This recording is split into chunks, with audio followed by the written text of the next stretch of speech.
Here. What's up, chat?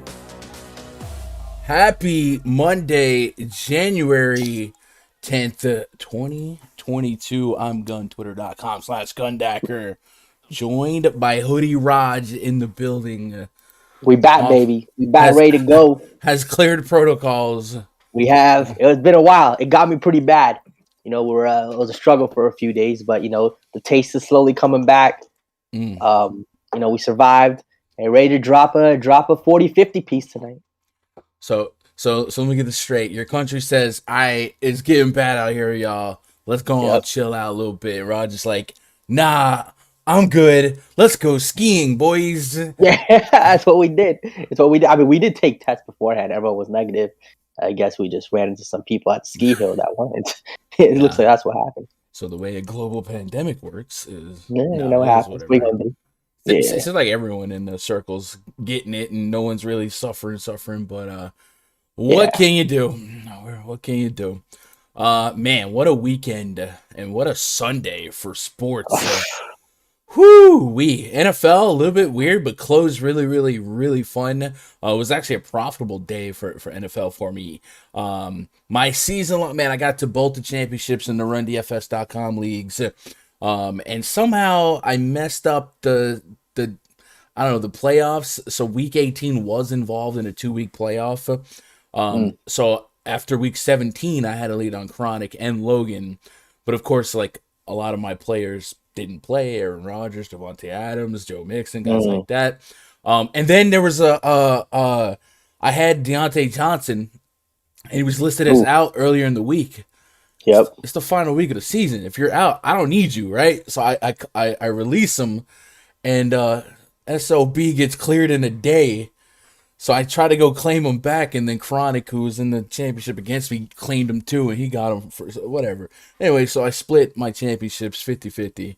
I beat Logan, lost to Chronic, even though if things were the right way, I probably would have won both championships. What are you gonna do? Did you watch the game last night, the Chargers Raiders game? Oh yeah, I mean it was. I mean, I just thought Pittsburgh's going to be. It was going to be a story. Pittsburgh gets screwed. Yeah, 1 in a billion. Literally the odds of a tie, and then timeout. They get it and they kick the field goal. I mean, bruh. I not even. It's just the journey for the yeah, Raiders. Like I didn't have a dog in the fight. I did. I yeah, wanted I know Luke's out there.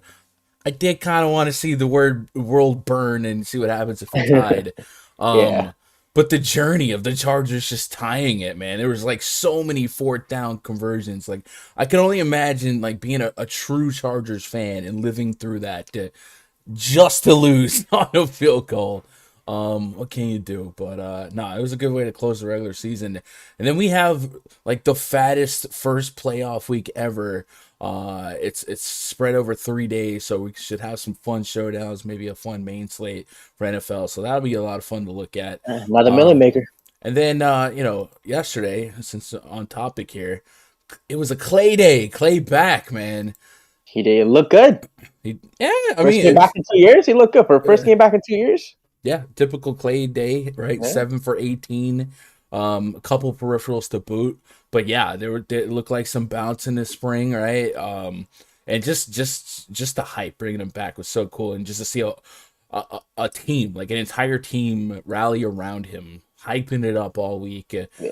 Man, it was beautiful. So shout out to Klay. Klay's back. That's good for basketball. That's dangerous for the rest of the league. And then there was I don't know if you experienced the saga, but there was this Draymond Green is out. Oh no, he's not. Oh yes, he is. That. Kind of a situation where I think the whole DFS community owes that girl, female reporter, an apology, including Gunn. No. I said the errant report was based on, I think her name was Winters. Yep. She reported Draymond was out. And the Underdog was like, there's a report of Draymond being out. It wasn't corroborated anywhere. And then she deleted the tweet. And then the Warriors listed, him as a starter. So technically he wasn't out, but he was just trying to be in the starting lineup. So his, he'd just be out there with Klay. So sportsbooks, did they honor the under bets?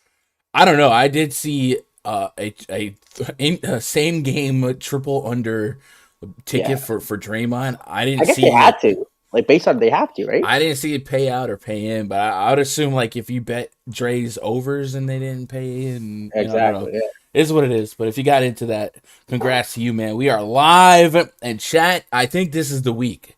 I think, Raj, you weren't here last week. Last week, man, I started hitting some records, man. We hit record concurrent viewerships. I think 286 was the highest we got to. And then I got one of the streams hit to 160 thumbs up. So... Okay. I'm just the short goals here. I tweeted it this morning. I'm trying to get to one of these pops for 300 concurrent, and then one of these will get to 200 likes, man. I think it's gonna happen. I'm with it. Ain't no time like the present. So if you guys are out there and it happens, you guys are as big of a part of it happening as I am. I don't know where my phone's at. Oh, here I am. And I'm gonna track subs. We are not that far from 5,900. So we are starting the stream at 5848 on the sub count. So we'll see if we can get to 59, and then it's the final countdown to the 6K push. Shout out to the live chat, Mia Moore, Danielle, Nova Scotia, Justin Brooks, Jay Smooth, Josh Jennings Mouse, if you're nasty, Quinn in the chat, my boy Luke. Check out Luke's golf content, man. I wasn't able to tail too much in week one. Raj, I know you're a big golf guy, but as we get to week two and Masters start showing up, I am trying to make a little bit more of a concerted effort to kind of, if not learn golf, at least play golf, get some skin in the game. There's a lot of money out there for golf. And I had rave reviews from the RunDFS.com Discord about Luke's content and Luke's picks hitting. So shout out to Luke. If you guys saw, Luke did 2 videos on this channel last week for Jock Market, a new affiliate of ours, and then hopefully we have a couple more collabs coming. Would be nice to maybe get a NFL roundtable going for the wild card week 1 weekend. Who else? What up, Owen Van Fleet for the 70 bond? Let's get it. What up, Adam? Go ahead and knock out that like button. You're gonna love the content. Appreciate that, Adam. What up, Adam? What up, Matt? What up, Tone Loke? Lenny. Nova says, welcome back, Raj. Appreciate it. Brody says, first of all, what up, Brody? Says, finally got on the PrizePicks train, used your code, made a $20 card, won 200 my first try. Let's go. We've seen a lot of, I want to call it beginner's luck, Raj, but I feel like the atypical PrizePick experience so far is like, oh my God, my first one I smashed. And then you guys, you start realize the law of averages. But a lot of averages is cutting hit. Raj was celebrating that they increased his your limit, right? Yes, sir, baby. Those 500 to 5K hits are about to come rolling in. I'm telling you, I'm gonna share those 5K screenshots. If Raj can do it, you can do it. Up, TJ Hooker, damn run in the chat.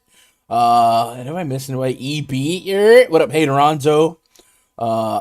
I can't scroll up. It says, yo, shout out to all the NFL players that got their incentives, made my day with the books a little easier. Yeah, that was I went more on single entries yesterday, and I just kind of peppered incentive-laden guys into the mix. Obviously, Gronkowski, you just knew. That's why last week, or was it last week, when that AB drama happened, and there was this ill-informed group of players thinking that they were trying to keep AB from incentives. No, Brady doesn't do that. We literally saw him no. Brady holds his boys down. I give him that. And that's what. Did you see that clip? Gronk was one catch away. He's like, nah, I'm not done yet. Let me go get Gronk. Yep. Millie real quick. What a Patrick Reed. Go Steelers, man. It was insane end of our game. Freaking. Oh, dude, if you're a Steelers fan sweating that, I bet every conspiracy theory ever crossed your mind.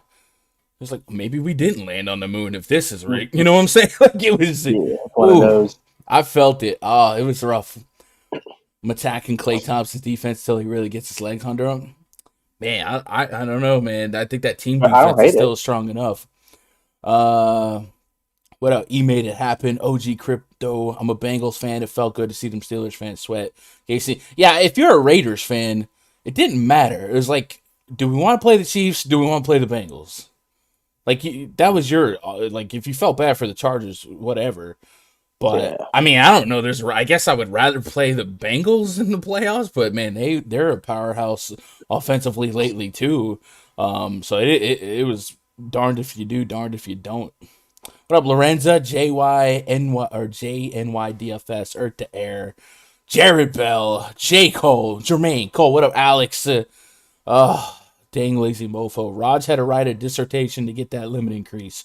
Shout out to Hoodie Raj. Raj actually told me he name dropped me. Yeah, I did name drop. I do a show with one of your affiliates, Gundacker. We're out here promoting. I just want to share some big screenshots, and they're like, you know what? That could be good for business. And I was like, Raj, if you ever do that again, we're done. We're done. Oh, it's good for the brand. Sharing bigger screenshots. Yeah, I mean, I guess so. I don't care. Whatever. Man, we've got some basketball tonight. What are we're looking at 7 games here. 1, 2, 3, 4, 5, 6. Yeah, 7 games tonight. A lot of studs on the slate. We got Giannis in the mix, Joel Embiid in the mix, KD, Harden, the fully stacked Nets are in action tonight. So we're gonna go game by game like we usually do and try and chop it up. But you guys know the drill, man. Fully interactive as we go game by game. Drop your thoughts and ideas in chat if you've already looked at a few of these games, or if you already got some players in mind, or if you already have a couple PrizePicks props in mind. Be sure to share it with the class, and we will actually maybe take a pause for some PrizePicks later and maybe dig around and get some ideas to maybe anchor on today. And then as we get closer and closer to lock, we'll get stronger and stronger. J. Cole says they didn't want to see us in as a Steelers fan.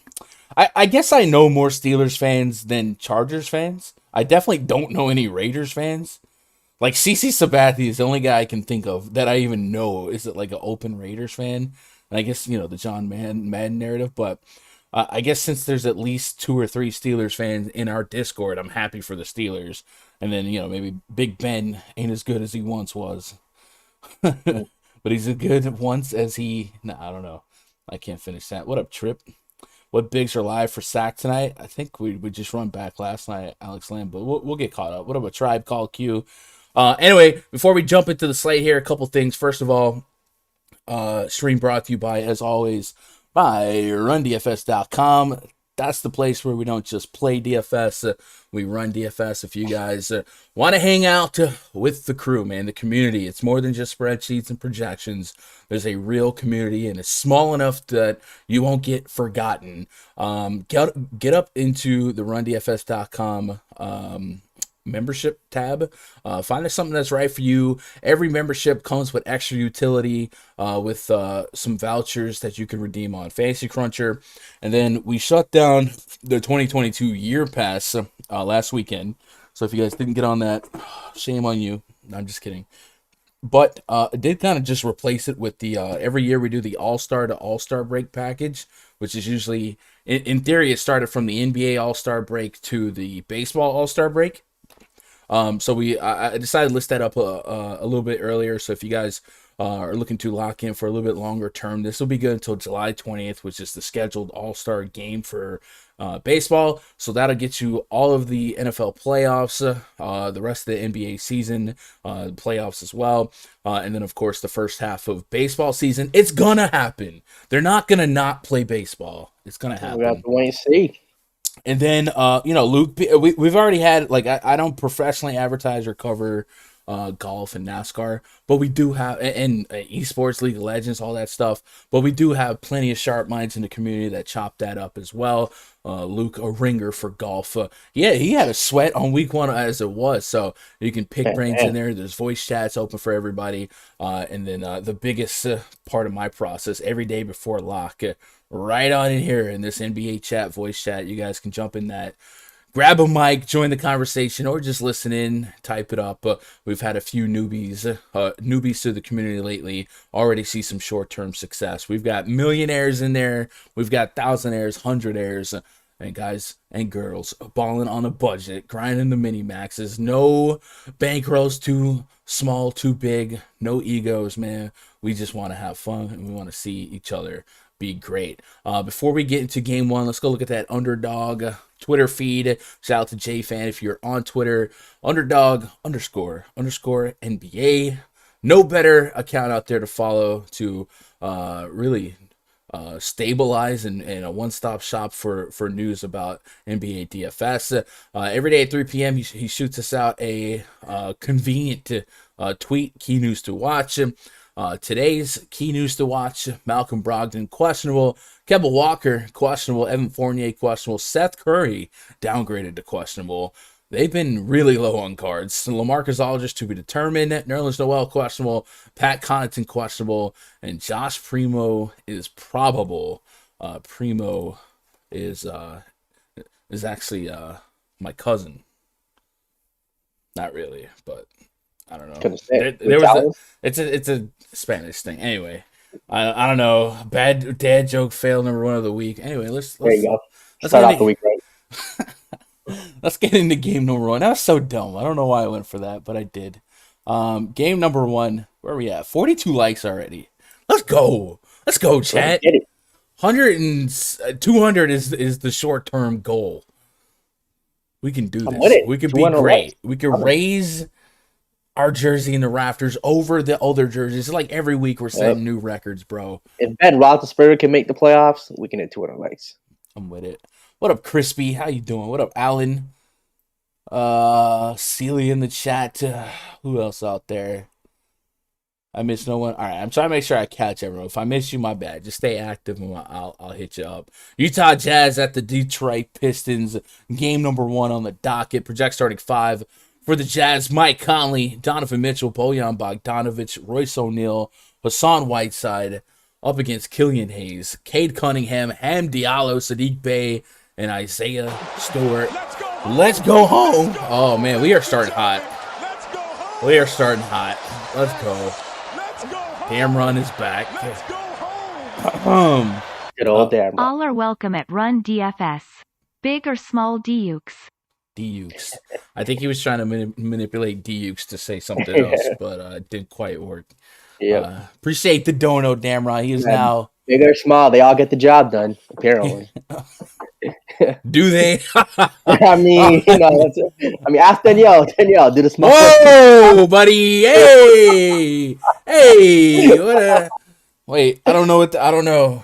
Anyway, okay, all right. Got a little quiet there. Danielle didn't answer. DFS after dark, except it's 2 p.m.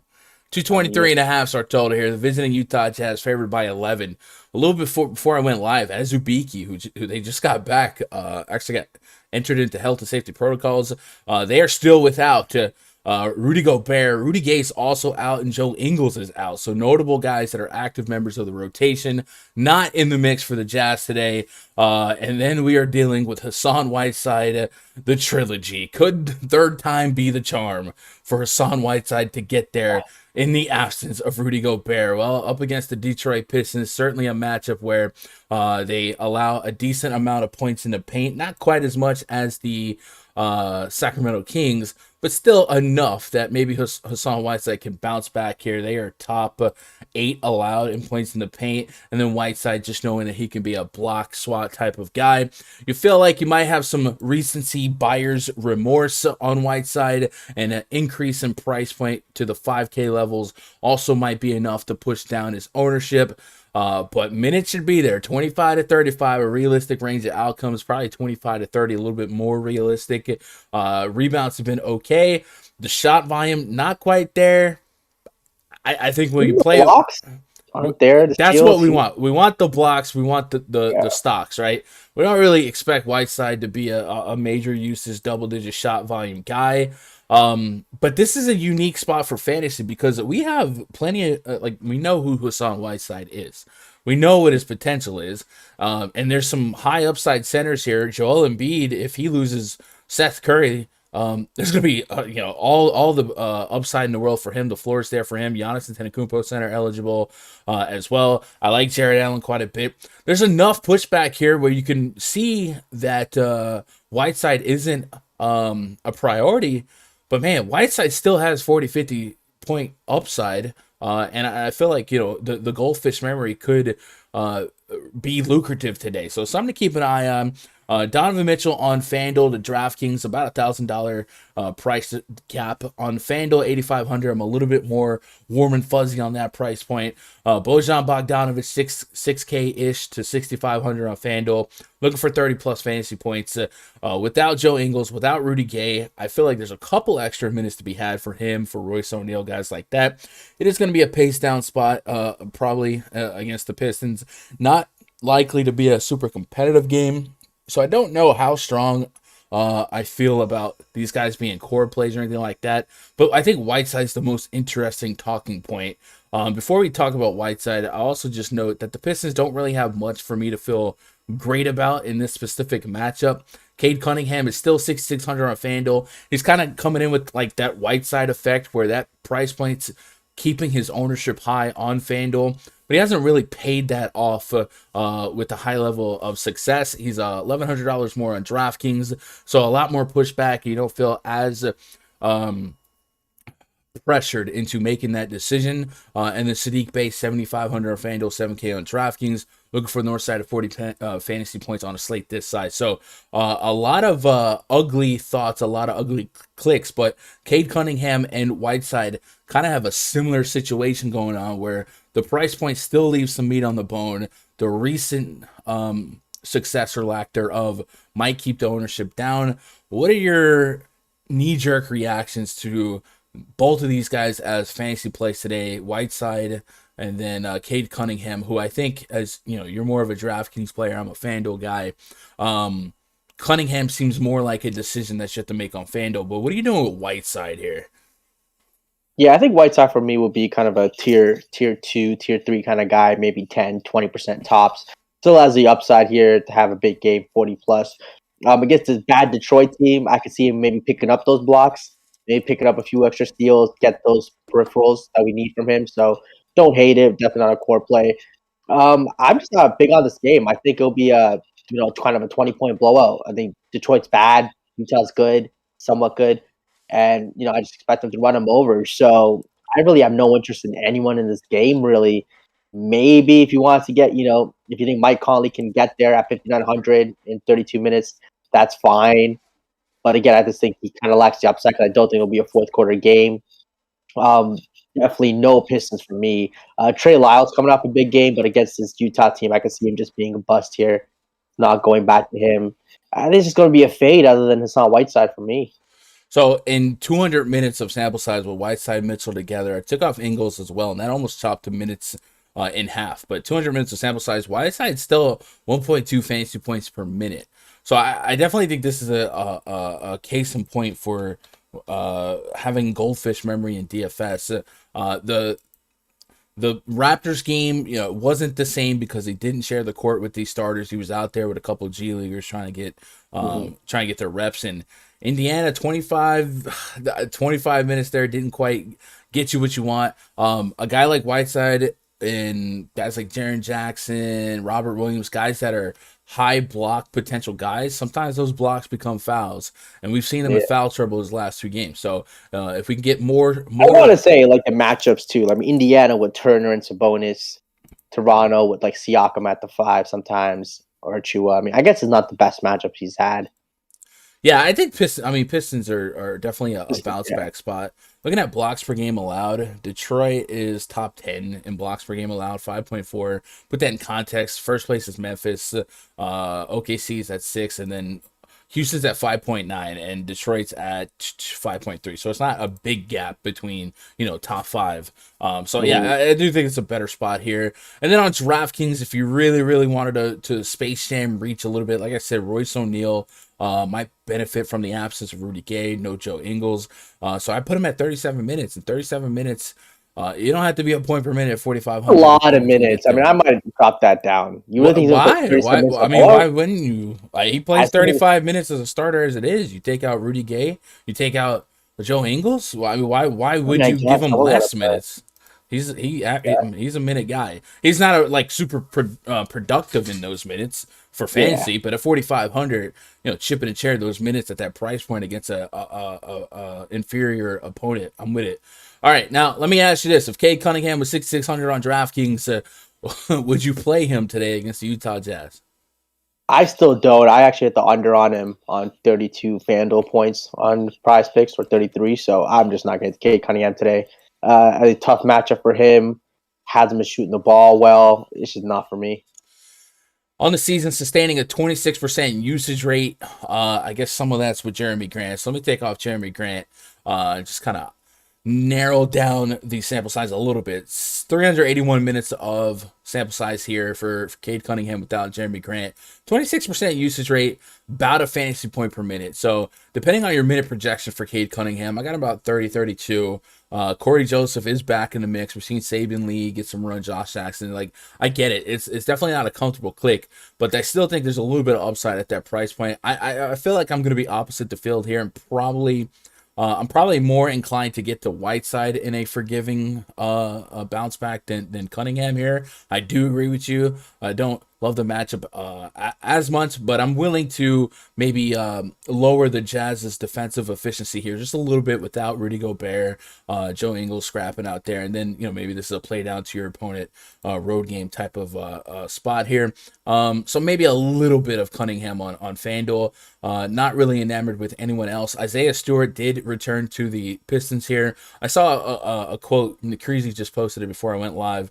That the coach kind of suggested that he didn't think Stewart was at 100%, and then we've actually seen some rotations where they end up using Trey Lyles down the stretch against the Orlando Magic in that last game on the 8th. Trey Lyles ended up closing the game over Isaiah Stewart just straight up. So maybe something to keep an eye on, but I don't think I'm running to get to either or, although I would say, maybe matchup charts and algorithms don't really compensate for Gobert being downgraded to Whiteside as much as they should. So it wouldn't stun me if a Whiteside or a Lyles got there, but I just don't feel like I'm getting a massive bargain at any of these price points, and I'd probably rather go elsewhere. Let me get caught up on chat before we move on to the next game, see what you guys got going on. When it comes to this game one, Aunt Marie says Whiteside's been trolling us all. Yeah, for sure. And the crazy thing about Whiteside is, he was $3K, $3,500 on DraftKings, and getting it done some nights. How do you miss at that price point? And he did. But it just seems like hashtag DFS. I think he'll be volatile no matter what. I don't think the pressure to play him is as strong on this slate as maybe it was the previous slate. One, because of the 2K increase in price, and two, if you if you win the position, especially on Fanduel, even if Whiteside dropped 30 today, 40 today, hey man, if Giannis or Embiid drop 70 apiece, and that's very possible. If you get lapped, I still think there's multiple ways to skin a cat on this slate. So it's definitely less of a priority, but I also expect him to come in exponentially lower owned than he has been, and that's not saying much. So it makes me feel better, because if it means I only have to give up 20% equity to be there, then I like that better than having to hit that lock button just to have a little leverage on the field. What up, Alan? Been snapping. Hassan is killing me. Hey, we're at the slot machine. Keep putting quarters in, baby. It's gonna pay out. GS, look, it does say largest D. Hey man, I'm gonna say that's not an accident. Okay, talk about it. It's not an accident. Fish fan out here swinging. Michael Tyler, what up, Mike? Whiteside will smash because no one will play him. Yeah, it's definitely a hashtag DFS bounce back spot. Do you feel Donovan will hit value in 3 quarters in case of a blowout, or do you think the starters play in blowouts versus the Pistons? Yes and no. I do think they're a little bit shorter than usual, so there's a couple extra minutes just by happenstance, right? Jared Butler, Elijah Hughes, some of the backups that might have took some of those minutes, and then you add in Rudy Gay, Rudy Gobert, Joe Ingles, guys like that. There's probably a little extra minutes in case of a blowout than you might expect, but still not something like, I don't know. I'm not going to oversweat Donovan Mitchell. I guess, like I said, it's more on FanDuel. It's not as much, but Fan did tweet out available players for the Jazz: Conley, Mitchell, Bogdanovich, Royce O'Neal, Whiteside, Clarkson, Pascal, Trent Forrest, Daniel House, Norvell Pell, and Denzel Valentine. So they do have 11 bodies. Valentine just signed with them, I think, yesterday. So there's not even like a guarantee that there would be deep minutes there anyway. Daniel House, we have experience with him in Houston. Clarkson's in the mix as well. Maybe we get some 3-guard sets if we have to, if Whiteside gets in foul trouble. Pascal did get some run in that Toronto game. So I guess while they are short, it's not like they're 8-man rotation short, right? So I don't know. I think Mitchell's still fine for me, but he's way more of a Fanduel click. 9,400 is going to be a down payment on some of these higher upside, higher floor studs like Giannis, like Joel Embiid, guys like that. What else we got in chat? Trey Lyles revenge game. Let's go. Big Bino. What up, Big Bino? Dacker of the gun. What's good, my guy? Let's get to this Monday money bag. Yes, sir. Let's get it. What if Jazz go small? Pascal O'Neal, you think he'd go some extra minutes? Even Whiteside's not like lower salary. If the Jazz go small, it could happen by happenstance, but it's not like the Pistons are necessarily like, I don't know. I always say the team that's winning can just do whatever the F they want. And in this case, if you game script the Jazz to do that, sure. Was it 3 games ago? The Pistons were double-digit underdogs to the Bucks, right? And they showed up and punched them right in the jaw, and they actually won that game.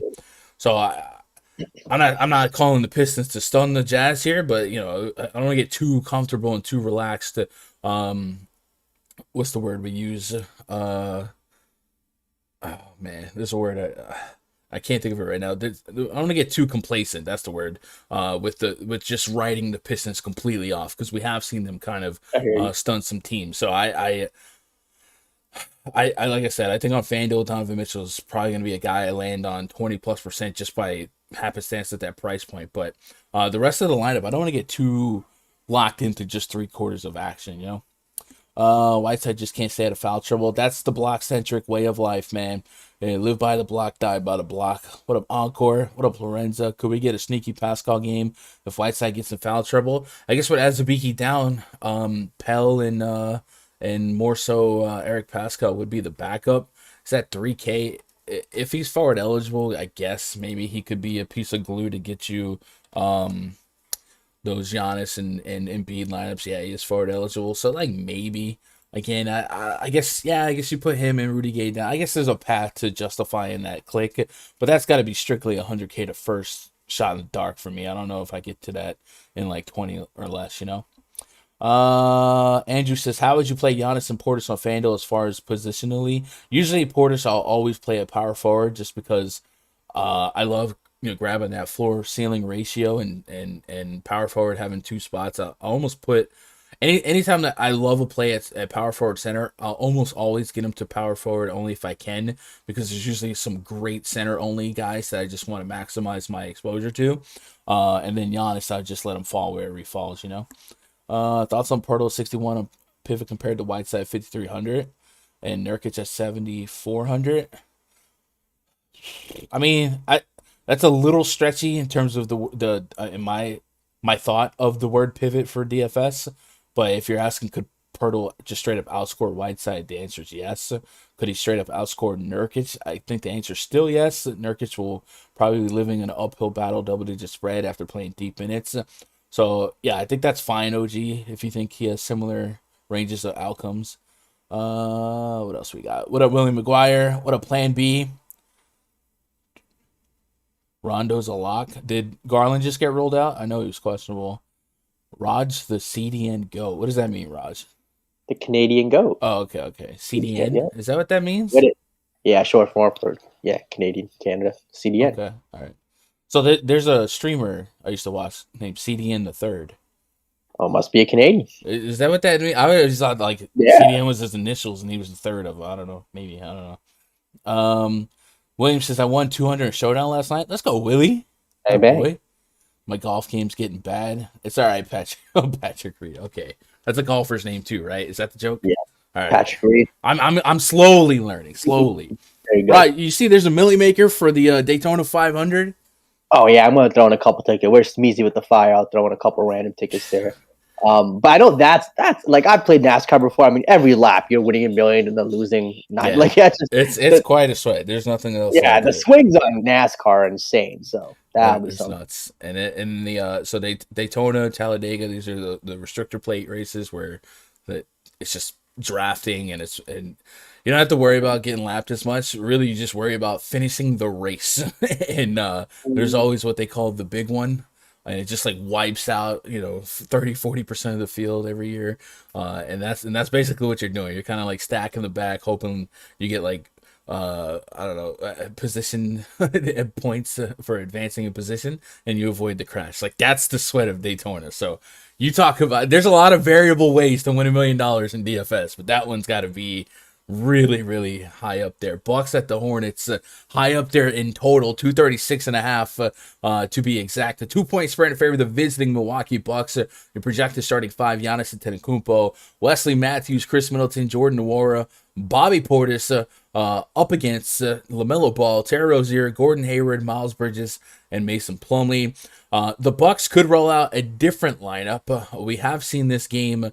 We did see this game the other night. However, 2 steps forward, 2 steps backwards. Connaughton, DiVincenzo were two guys that were not available in the recent games, and that might shake up our starting lineup today, right? We could see Nwora go back to the bench and maybe get a true guard out there like a Connaughton or a DiVincenzo. I would probably lean DiVincenzo, or they could just say, hey, Giannis can still come out here and run some point. Imagine a lot of ball handling for him no matter what. But just keep an eye out on that. The starting lineup could be a little bit different. Someone did just ask about DiVincenzo. Him and Pat Connaughton I think are both viable options. DiVincenzo has missed a big chunk of time here, so I guess I would have to worry about I guess the 30th. I was gonna say I worry about how deep he can go. He's getting about 16, 19 minutes. Hasn't played much. He's only played 3 games this season, and then after coming back, he had to take another break here. So I don't think he really had a true opportunity to really stretch out his conditioning. So I guess it comes down to your confidence level on a minute projection. I don't think it's too fair to give him more than 20 from where we're at. So I put him at 18. I think that's the fairest of projections from this far out. And then Connaughton's probably a little bit more likely to play a little bit more minutes just based on him not having just 3 games to his name this season, 20 plus minutes his last couple games. So life without Drew Holiday continues for the Bucks. He got cleared of health and safety protocols, and then he got like relisted with an ankle injury here. So like I said, 2 steps forward, 2 steps backwards. Not much has changed. But with Drew Holiday off the court, we have seen a sample size this season, last season, of Giannis Antetokounmpo averaging like 1.7 fantasy points per minute without Drew. And just for dexterity, let's do an NBA Wowie here, on-off court tool. Go check out Add More Funds, ! AMF in chat. We got 485 minutes of sample size this season of Giannis on and Drew Holiday off. Almost 1.8 fantasy points per minute, a 37% usage rate. So if you look at his last 2 games in a similar split, 37 minutes against Charlotte, 70 fantasy points, and then 27 minutes against Brooklyn. He was on the right side of a blowout, but I guess for our sake, it was the wrong side as they smacked the Brooklyn Nets, and he got in foul trouble early, 3 fouls in the first quarter and change, so he didn't close the first half, and the second half they were pulling away, and he still just kind of lived up to that over 1.5, almost 2 fantasy points per minute. So Giannis Antetokounmpo has every right to lead just about any projection model in fantasy points, raw fantasy points, and he leads mine right now, almost 5-6 point gap over Joel Embiid, number 2. And this being the Charlotte Hornets. Hornets, of course, offer up one of the fastest paces in all of basketball. Right now coming in as the fastest pace in basketball. They parlay that with one of the most exploitable defenses, a bottom 4 defensive efficiency. So the way they counteract that, I call it the Chiefs of like last 2 years. Their offense has been so good that they can compensate for the bad defense. And in we saw last game. That's what it was. Their offense just keeps them in the game. They kept them in the game against the Bucks here. So if you believe in this 2-point spread, and you believe it to be competitive, I think that's another benefit we have without Drew Holiday. These Bucks games do get a little bit more scrappy, and then we just kind of expect Giannis to be able to play deeper. So Giannis looks like a guy that we would wrestle with internally in terms of where to tier him. I hardly tier one guys that are like 11, 12K with a high level of confidence just because of how thin it makes your salary. But man, there's a real chance for Giannis to curtain call 70 with even more in this spot. And then there's a lot to like through and through. On the Bucks side, Giannis, Chris Middleton, Bobby Portis are all very viable. I do feel like on FanDuel, Portis continues to be way too cheap relative to what his potential upside is. He's giving you 40 plus fantasy points in 2 straight games now, double-digit shot attempts, double-digit rebounds. I love playing bigs against the Hornets anyway, so I don't feel like FanDuel did a great job at pricing Portis. Even if he was 7K right now on FanDuel, I'd still be sitting here thinking about playing him and talking about how much I'm going to play him. So good chance Bobby Portis lands as a tier 1 for me on FanDuel. And then on DraftKings, the main thing that might keep me away from tier 1 levels of ownership on Bobby Portis is just the fact that he's center only. At least on FanDuel, I can diversify a little bit, put him at power forward, and I get it. He should be center only. But as a center only player today, you gotta give up a center spot, and if you double down with your util spot, which today is probably a good day to force 2 centers in every lineup. Embiid, Jared Allen, I like him. Christian Wood's on the slate. I don't like him as much, but he still has some room at that price point. Nurkic is unleashed in minutes. So there's enough pushback that I don't know if tier 1 ownership is the right play for me on Bobby Portis, but on FanDuel, absolutely, without a doubt, give him to me. And then on the Hornets side, LaMelo Ball at 8,400 on FanDuel, still way too cheap. I think think 40 plus fantasy points becomes kind of the benchmark of where I want to start, right? I want no less than 40 fantasy points from that price point, and I know the upside's there. 26 minutes against Milwaukee, that last game, 5 fouls. He's got that issue with him. If he gets in foul trouble, sometimes you see him get benched. Sometimes you see Ish Smith close.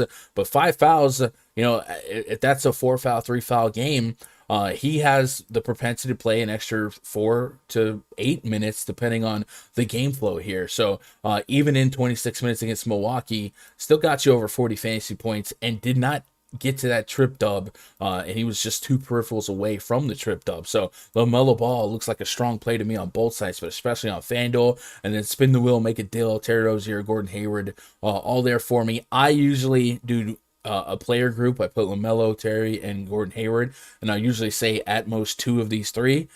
And so far, so good. Miles Bridges has been playing deep minutes. His price is appropriate. PJ Washington is in the mix as well. Kelly Oubre, Jalen McDaniels, Cody Martin, all guys that make sense in a vacuum, in a bubble. But in terms of front end interest, I think I'm going 2 or 3 of the guards in scripts, and then I guess Miles Bridges would be the biggest talking point here. He just kind of keeps getting it done. I feel like him and like Kyle Kuzma have this trend where they just keep doing things and you feel like regression's coming, and then they just keep doing things. And Miles Bridges has been a busy body, man. 20 plus real points for the most part in the last couple games on the season. He's averaging about 20 real points, and then if you're going to throw in some peripherals and a pace-up spot, yeah, he's got 40-plus point fantasy point potential here. So what are your initial leans here? I guess the Hornets side feel a little bit more discussion-worthy. We kind of all know what we're going to do with the Bucks. Yeah, I think on the Hornets side, LaMelo Ball's interesting, 9,300 on DK, no Drew Holiday. Last game, 19 points, 8 assists, 9 rebounds. A few extra peripherals there. It's a triple-double. You get that bonus. I think you can get you a few extra points. Shot 8 for 19, 2 for 7 from 3. So better shooting night, a couple of peripherals. That 44 DKP becomes 60 at 9,300 against a Bucks team. Should be the highest scoring game on the slate. So give me some LaMelo Ball there. You mentioned Bridges at 7,400. Definitely has upside at that price. 25 and 10 spot, couple steals, couple of assists, could be a 40-50 bomb. So I like him. I don't know if I'm tier wanting any of those guys just because with other teams, guys are still out, and I think guys have higher usages just with this team being fully healthy. But I think tier 3ing a couple of these Charlotte guys is definitely the way to go. And you said Milwaukee. My favorite Milwaukee guy is definitely Bobby Portis at 6'8". Hit the over on him on PrizePicks. And at 6,800, he still has that 40-50 point upside. Take that. I do think Middleton, his playmaking duties or even the amount of shots might reduce with DiVincenzo and Pat Connaughton back. I think he might take the biggest hit. So Middleton's a little bit of a worry for me, but I still think he's a fine play. But I think he's the guy who takes the biggest hit. Yeah, his floor is probably the same-ish, but the ceiling is higher just because there could be more playmaking. I've said it against the Nets. If Giannis gets into early foul trouble, which is possible, it just opens up more potential minutes for Chris Middleton to float alone, and then maybe there's less overlap between the two. So last game he had 27, 9, and 10. I mean, do you expect that again from him? From Middleton? Yeah. I mean, it's the Hornets. Yeah. It's the Hornets. Exactly. Yeah. Definitely a thing. Yeah. I don't think over 40 fantasy points is a bad expectation, especially considering that it's the Hornets, right? This is our gospel, man. Find Hornets, pick guys against Hornets, move on. And Giannis versus Embiid, if Seth Curry's out. Probably Giannis. Embiid is still probably wrestling with a double-digit point spread. Yep. And not a knocking on Embiid, but if I had to 1v1 him, I think Giannis has better shootout potential from a team that will get 12 rounds out of him. So probably Giannis in that play. I mean, they're both fine, but 1.8 fantasy point per minute is just like what? And then it's the Hornets. What? Like, yeah. I'll take that. So yeah, I probably definitely lean Giannis here, and I gotta assume that the field's probably in agreement there. Giannis is probably on track to be the highest owned stud on the slate. If LaMelo Ball was 8,400 on DraftKings.com, you're tier 1. Okay, tier 1. on Fanduel at 8,400. Chat, you chime Yeah, in. If you're on sure Fanduel tonight, is LaMelo going to be one of your more sought after point guards? Let me know. Like I said, 5 fouls in that last game. I was trying to see where the fouls were paced at here, but I'm not seeing unless I'm blind, I'm not seeing fouls being tracked in this stint thing. So maybe they don't have that data listed. I'm sure they've had it. Let's get caught up on live chat before we move on to the next one. OG says, I'm with Gunn. I love Portis on FanDuel. Yeah, it's just so good. So good. Gunn, you think we should set a rule to play no more than $2, or do you feel comfortable in stacking this game?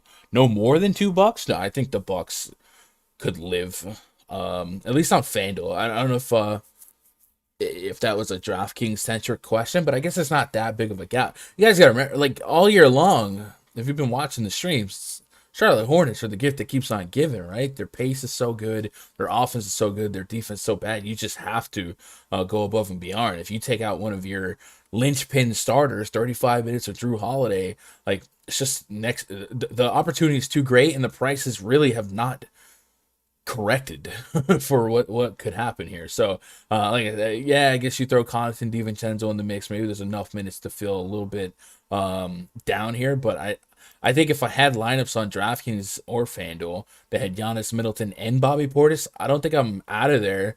And on DraftKings, I don't want to say I'd get behind some Wesley Matthews, but I don't hate if Wesley Matthews fell into some mass entry guard spots. I do think double-digit shot attempts downtown from downtown against the Hornets is a plausible outcome here. He's more than likely not going to get you a ton of peripherals. That 7-rebound game, 2 games back, is a little bit more anomalaic than not. But I don't think I would want to cap it just $2. Probably 3. I'm not saying I want $3 in every lineup, but I definitely don't. I don't not see a path for $3 to have success against the Hornets. I mean, this total is just so doggone high, right? Watch your profanity. J. Cole says, "Dang, y'all kicked me out of the VIP." The bot does it. It's not me. It's if your subscription expires and I think it purges like once or twice a week. So. It is what it is. Otherwise, you buy VIP once, and then you'll be in the Discord forever.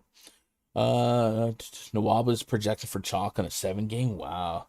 Patrick Ray says, Portis, Nurkic, Little going 100%. I can get behind that. Nurkic is a little bit spooky. I guess we'll talk about it a little bit more openly later on. The only reason I'm a little spooked on Nurkic is just because he played 38 minutes last night, and I don't know that I expect the Blazers to be competitive here against a full strength Nets here. So I just wonder. I know they're sure. We'll talk more about it in a little bit, but I'm a little bit spooked on Nurkic, a little bit. Macklemore 3,900 price lower than the foul trouble early. Yup. What was different about KPJ? Anything else here? Kuzma 95 lineups, so might be 50% ball on FanDuel. I'm with that. FanDuel, I tier 1 LaMelo Ball last game against the Bucks. Like I said, it wasn't like a massive ceiling game there, but it's kind of just like earlier this year, Lillard kept being AK, Zach LaVine, Donovan Mitchell. All these guys are AK. They just give you such a soft landing at that price point that if they do hit their ceiling, it's even better. And then in a spot here where the pace is up against a high-octane offense that can go blow for blow with you, it just seems like a really good spot. You're just worried about him, one, either not making a rookie mistake and getting benched for like Ish Smith, or 2, just staying out of foul trouble. So it is what it is. Hornets is the gift that keeps on giving, don't everything. I agree with that, Lorenzo. Middleton loves being mid. Hey, again, AK, soft landing for 40. I'll take it. Conley has to go off tonight, 5,900. I don't know about has to go off, but if you're looking for, he can be a okay play, 25 to 35. Yeah, I don't dislike it. They're more short with the wings and centers, right? They still got Jordan Clarkson and Mitchell that can play deeper, so it's what it is. Dude, the Jazz, what's next Jazz game? Let me see. Jazz play. They don't play till Wednesday, so sometimes on a back-to-back you can catch a Conley rest game, but it's not happening here. Conley has to go out. I'd run someone from Portland side like Anthony Simons, Rondo in play.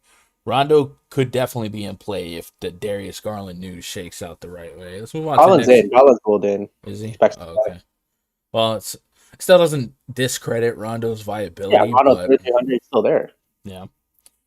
Pacers at the Celtics. Next game on the docket. Projects 35 for the Pacers. Malcolm Brogdon, Dwayne Washington, Justin Holiday, Domantas Sabonis, Miles Timmy Turner taking on Marcus Smart, Jaylen Brown, Jason Tatum, Al Horford, and Robert Williams, the Time Lord. 212.5 total, 6.5 point spread in favor of the visiting Boston Celtics. Let me refresh the news and notes here. Malcolm Brogdon has been down for the count, and in his absence, we've seen Lance Stevenson earn a contract, Raj. A couple slate-breaking performances from Lance Stevenson. Yeah, MIP, MVP performances. Career high in assists last time out.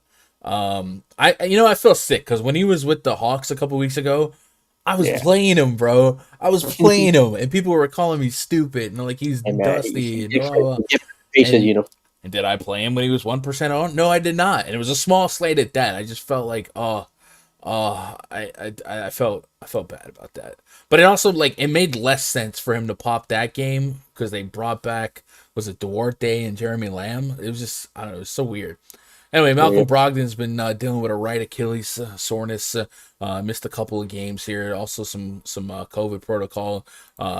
If he can come back here, even more pushback to make Lance Stevenson make less sense. Luckily, he's moved up to over 6K on Fanduel, 5,500 on DraftKings.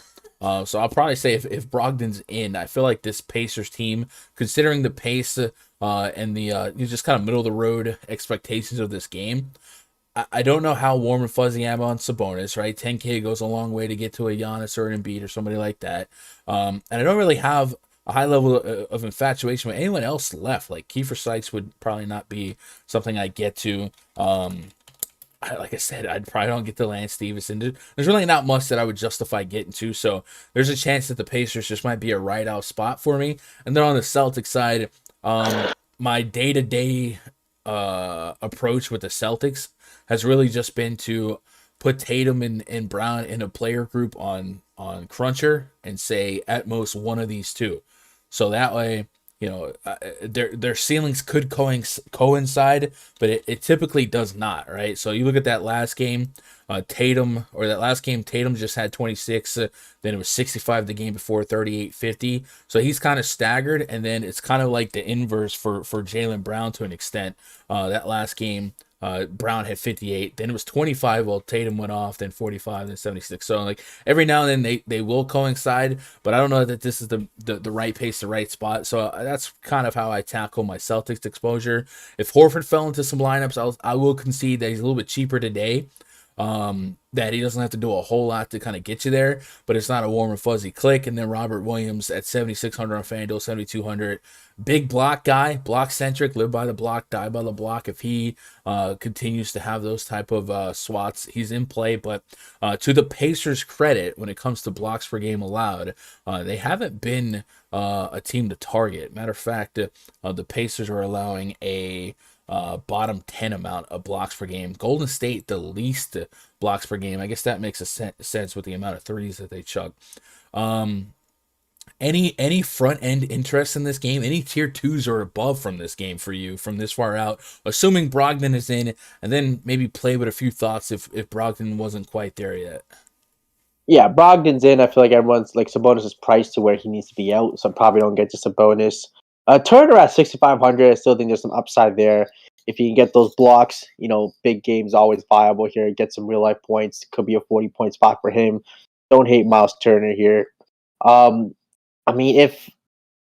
If Brogdon is out, back to Lance Stevenson, 5,500. Still has a ceiling at that price. No, it's not back to Lance. It's not back to Lance because you weren't there on Lance Stevenson. True. Yes, I'm not. I guess I'll go back to Lance. No, you weren't there. Shut up. Facts. I wasn't there. I wish I was. But yeah, he did against Utah in 29 minutes. You give him, 30 minutes against Boston. I could see him, as a floor, maybe 30 points and a ceiling at 45, 50. So Lance Stevenson, I think, will be in play if Brogdon does not play. If Brogdon plays, he's just completely out of play. Wouldn't touch him.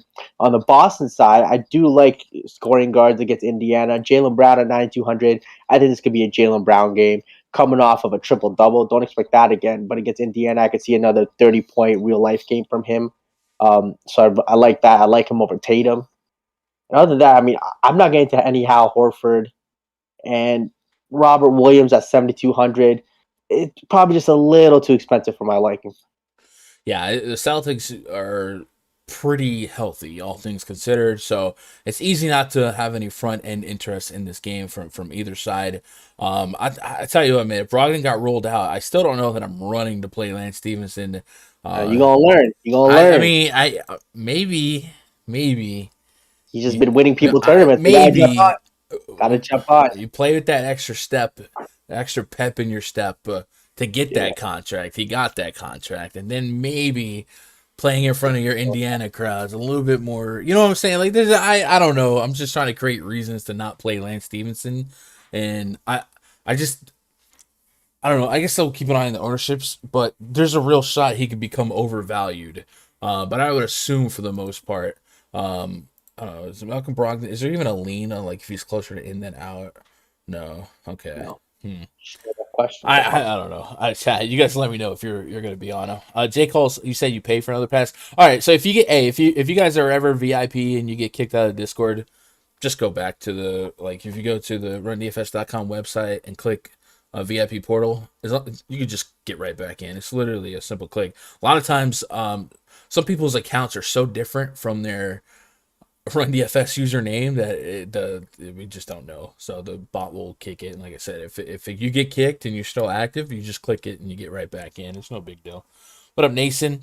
I watched the last Hornets Bucks game. Borrego was going to play PJ Washington big minutes, but got into huge foul trouble. I like him a low ownership tonight. Ooh, that could be a good call out, Nason. I don't mind that. What's his price? He is 5K, so I need 30 plus. Definitely on both sides, and on Fanduel it's just $300 away from Bobby Portis, so it's interesting. And I do worry about bigs in general that have to guard Giannis and Bobby Portis. Like, foul trouble is not a crazy outcome anyway, so but that is a good call out. People forget that he's back.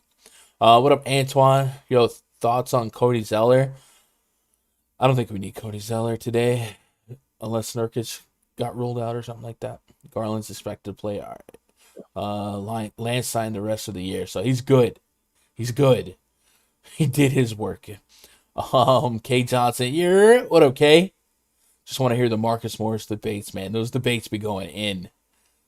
Rod, did you see that clip I posted the other day? Was it Giannis busted open Mason Plumlee, I think, in that last game? I saw that elbow. Yep. And Plumlee was just like walking down the court, blood gushing from his face. Yeah. I don't think he realized maybe adrenaline rush. What? Could you imagine? And I love LeBron. Could you imagine the flop that LeBron would have taken on that? He would have got Hadoukened into the fifth row. Bro, when you're that strong and that big, you have to. It's just like, I guess. That's what it is. I mean, he literally told my shopper, like, back when he was younger, before he was flopping, he would get fouled, but no one would call it because he's just so big and strong. So when regular people hit you, they're gonna fall. But when you hit a guy like him, he's not. So he had to start flopping. None of us can relate to that because we ain't built like that. I'm not 6'9", 270. Okay. And Mason Plumlee's not bigger. He didn't flop. I'm just saying. Yeah. You're missing the point. I hear you. Chad, by the way, Chad, this is how easy it is to rile this man up on anything, all things LeBron James. Go James. No James slander is allowed anywhere. Grenade into the chat. Michael Jordan would have ran off the court. He too much of a little bitch. Wow. The preceding comments may or may not be that of Gundecker Gaming. Got it. San Antonio Spurs at the New York Knicks. Next game on the dock and project starting 5 for the Spurs. DeJounte Murray, Josh Primo, Lonnie Walker, Keita Bates, Diop, Jakob Poeltl. Am I not Poeltl enough for the Poeltl Club? Taking on maybe Kemba Walker, Evan Fournier, RJ Barrett, Julius Randle, and Mitchell Robinson. 212.5 total, 6.5 point spread for the home team, New York Knicks. So Knicks coming in with a couple of Q tags worth noting. Evan Fournier was unable to continue his stretch of dominance against the Celtics because he did not play it. And then Kemba Walker's been down a couple of games. So we're going to have to wrestle with a few things. One, Kemba had a couple of big minute games, but that also coincided with a couple of his backup guards being out. McBride's Quickly's, guys like that. Those guys have been back kind of in the mix. Before he went down, we saw Alec Burks go to the bench. So I guess I would assume that if Kemba Walker can play, that he returns to the starting lineup, but I don't necessarily have the highest levels of confidence with that sentence. So, but I think that's the most reasonable. If he's the starter in the depth chart, we expect him to start. And then if Evan Fournier can go, we expect him to start. So you might see Alec Burks relegated back to the second unit, leaving us the age-old question: to Kemba Walker or not to Kemba Walker? He's 6,500 on DraftKings. He's just 5,200 on Fanduel. I only gave him low 20s here. I think the ultimate resolution for me when it comes to the Knicks here is if they're all healthy, I'm probably not playing any of them. Maybe I get to a little sub 9K Randall, but even that I don't necessarily love, just because of how much closer I can get to some of the studs at that price point. Giannis, Embiid, somebody like that. I think more interest for me is on the Spurs side, because they do have a little bit more narrow path to deep minutes and to isolate and concentrate our usage expectations. We'll start with the guys we know that are out: Devin Vassell, Derek White, Thad Young, Dougie McBuckets, Trey Jones, Keldon Johnson, Collins, all out. And then Primo and Jock Landale had Q tags on them. But if they can go, which they probably should be able to go. Matter of fact, do I have to Joshua? There we go. I know that DeJounte Murray will likely be the sink or swim buoy for the Spurs. And I also think that at that price point, he could definitely get lost in the sauce, as he usually does for any slate. You put him in the garden, and 50 to 60 plus fantasy point potential is definitely a range of outcome. Even coming back on what was a minutes limit, 33 minutes against Boston, dropped 56, 36 minutes against Philly, dropped 53, and then he got to 40 minutes against Brooklyn, dropped 54 fantasy points, shot just 31%. He does it all. So if you want to be different tonight in tournaments and you expect elevated ownership on the Embiids, on the Giannis's, guys like that, one of the ways to be different is to build your lineup backwards of the field. You might hear that in other sports, but that's still true for NBA, because DeJounte Murray still has the upside to get you a triple-double. It still has a reduced price point versus some of the other guys anyway, sub 10K. So you might start with a lineup that has DeJounte Murray at the top, and maybe you go mid-tier centers. I'm going to like some Jared Allen later on. We mentioned Bobby Portis. We mentioned Nurkic, if you trust him to be able to run those minutes back on a night on night two of a back-to-back. DeJounte Murray has a great opportunity in front of him, painting a picture of minutes and usage. I got him leading the team in minutes in 37. Now, it's going to be a pace down spot. Knicks represent one of the slowest paces in all of basketball. They might actually be the slowest pace. They are. So it's not like we're getting a bunch of implied possessions, but I think we can kind of push back on that with how involved DeJounte is with just a little bit of everything. So I like DeJounte, long story short. I mentioned Jakob Poeltl as well. I guess it's worth pulling up a split for the Spurs here, maybe paint somewhat of a picture of life without Derek White and Keldon Johnson, because that is those are a lot of minutes on the season. So let's put DeJounte and Poeltl on, and Poeltl missed a decent stretch as well, so there might not be as deep of a sample size as maybe we would like. But let's take off Derek White, let's take off Keldon Johnson, and just run it like this. I don't want to go and take McDermott and all those guys off, Devin Vassell, because I don't want to over dilute the sample size. But I'm getting, hey, yo, Joseph Johnson, appreciate that sub. Welcome to the channel. Yeah, say what's up, chat.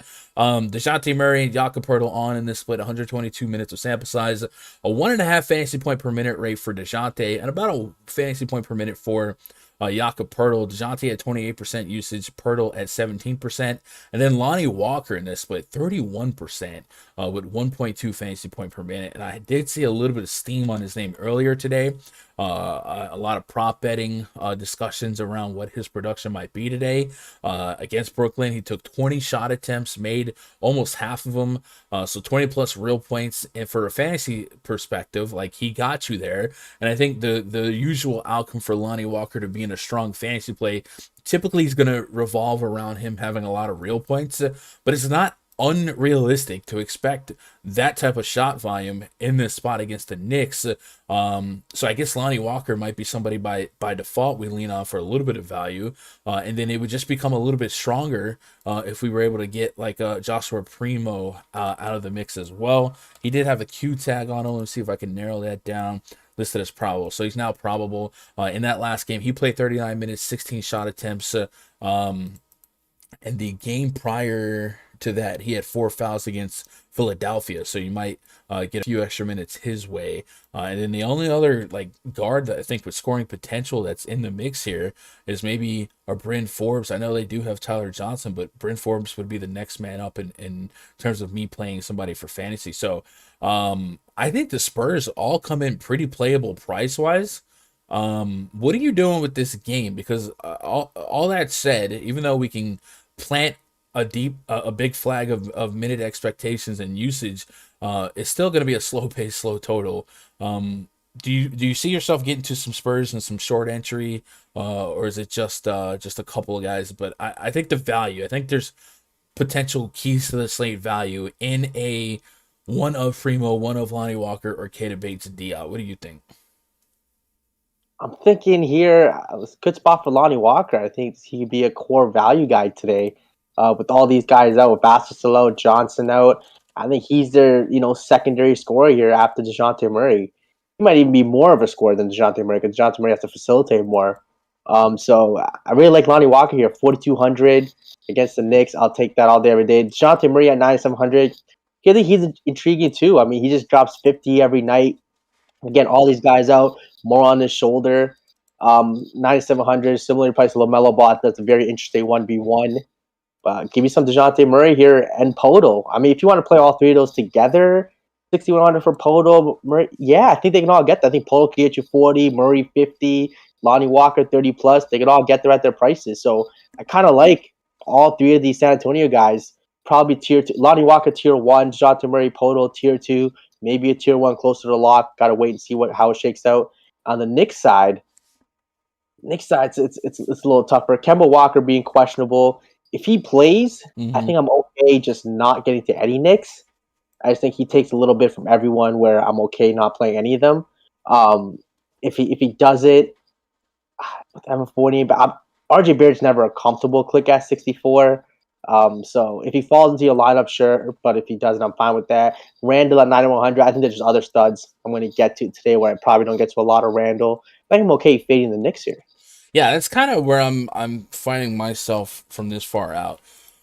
Just out of I don't know, out of a point of reference, I put Kemba Walker and Julius Randle on the court together. Just kind of see where usage rates are. Randall's still at a 28% usage rate, a little bit over fantasy point per minute. No one's really breaking the charts here. So if you put point per minute or less production in a slow pace spot like this, the Knicks are more healthy than they've been in a little bit. And I think they're expendable for me pre-flop. So I in order to get to the Knicks, I would have to get to Matt Century. So it's just the Spurs side for me from here. Chat, you got any staggering point of disagreements before we move on to the next one? Dang Lazy Mofo says, I would pay to see Jokic slap people to sleep. I could see that. What up, Mr. Shadow Dog says, there wouldn't be NBA players made of glass if okay. Well, are they though? I feel like NBA players get the most hate, and I don't get why. I mean, it's one of the most physically demanding sports. You're constantly running up and down the court. Obviously, a lot of out of shape people. I mean, have a lot of opinions about people who are the best athletes in the world. That's all I'm really going to say. Yeah. I guess that was in reference to you mentioned the Plumlee taking that hit versus somebody else. What up, Owen? NBA players will be exposed like they already. Okay, y'all are. Y'all better be some like 6'6", 230 chisel lead me machines. You better not be no Twinkies for dinner, all right? I feel attacked. I'm just saying. Hey, I got love for the big foes. I'm saying, if everyone's talking that smack, y'all gotta back it up. Nason says LaMelo over Murray on DraftKings and tournaments. Murray projected about 3 times the ownership. Okay, that's good to know. I wasn't sure where they would fall. I feel like that was a close 1v1, but yeah, I guess the lower own, no matter which one it is, it makes more sense. And I think pre-flop, if you were just looking for environment, the check boxes, Melo is going to win implied totals, implied pace, implied everything. So I guess, yeah, if Melo's coming in a third of the Murray ownership, makes a lot of sense to lean that way. Nason, definitely agree with that. Luke is consumed by golf. Luke is a golf guy. Ed's in the chat. Aldridge is out. Yeah. Can you fade Giannis? Last time at 100K, even with Giannis 67, he wasn't in optimal. When you say optimal, do you mean in the winning lineup or in the true optimal, like the true perfect lineup? I think I say it all the time. Like, raw points are raw points. If you get 70 fantasy points, that dog will hunt. So it'll make it live no matter what. You are a little bit more reliant on your value guys, but 70 points is 70 points, and that's multipliers are out the window once you start getting into that territory. Maybe there's a little less value here, but I guess it comes down to how much value is on the slate and how many of the AK guys drop 50, 60. So I don't think I would. I'm definitely not fading him. To peel back to show my hand. Kelly Oubre has that in protocol. Ooh. That's a big scoring punch for Charlotte. That's actually something to watch, though. I thought they were done with all their protocol. Already back. Kelly Oubre's entered health and safety protocol. He took 17 shots last game. Cody Martin, how we get to bump? Yeah, maybe some Cody Martin. Maybe a couple deeper minutes for Terry Rozier. A couple extra minutes for Melo. All right. Gordon Hayward. Yeah. Yeah. Scoring. That's definitely not insignificant. I think people maybe don't truly appreciate how many shots Oubre represents game to game. 16, 17, 20 to 20. Yeah. Definitely not insignificant. How much was Cody Martin, just out of curiosity? Or he was 41. Yeah. So if he was the 1-to-1 boost, maybe. Actually, I think those shots probably just get spread out between Terry Rozier, Gordon Hayward, Bridges, and LaMelo for the most part. That's probably the more. Because Cody Martin's never really the big chucker, right? Occasionally he'll have a 1 or 2 games. J True says, Raj, you have a music video about DFS? No, sir. I only got some heartbreak music video out right now, but more coming. Oh boy, I didn't get to check it out yet, but Young C, I saw his DM on Discord. Yeah, he dropped an album. Yes, sir. He dropped a new album. We got a couple musicians in the mix, man. And I haven't seen Haz in a while, but Haz was a beat producer, so that's a beautiful melting pot in our community of musicians. One day I'll be shouting out Run DFS at the Grammys. I want to thank my producers. Shout out Run DFS. Finance, the music videos. 76ers at the Rockets. Next game on the docket projects 35 for the Sixers. Seth Curry, maybe. Furkan Korkmaz, Matisse Thybulle, Tobias Harris, Joel Embiid. Taking on KPJ, Jalen Green, Garrison Matthews, Jayshawn Tate. And the only thing I wish is a Christian Wood. Armani Brooks out. Eric Gordon out. Traveling Queen out. Alperen Şengün and John Wall out as well. And on the Sixers side, Tyrese Maxey, Shake Milton have been out last couple of games, and this has forced incredibly large minutes for Seth Curry. I mean, insane minutes for Seth Curry. He has played 37 and 42 minutes in those last 2 games. He was downgraded to questionable today. Sometimes midday questionables, I tend to prepare for them to be out, and that would leave us with Furky from Turkey, perhaps playing deeper minutes, maybe getting some more ball handling opportunities, maybe Danny Green back in the starting lineup. But it becomes a weird spot where they don't really have a true point guard. But we would likely just expect that much more usage and ball handling to kind of be spread around in general. But Joel Embiid would be a massive look here.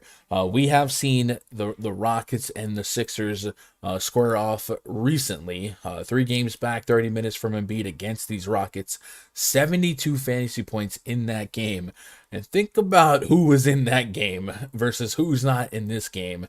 And I don't know about you, Roger. I feel like the Sixers getting more double-digit point spreads than they deserve, and they're constantly, I guess mid-game it feels like they're playing down to their competition. Maybe the end results kind of get there, but I think this game has a chance to be closer than we might expect. Maybe the loss of Eric Gordon is significant enough, but in that last outing, that was the game that KPJ and Christian Wood both were serving that suspension.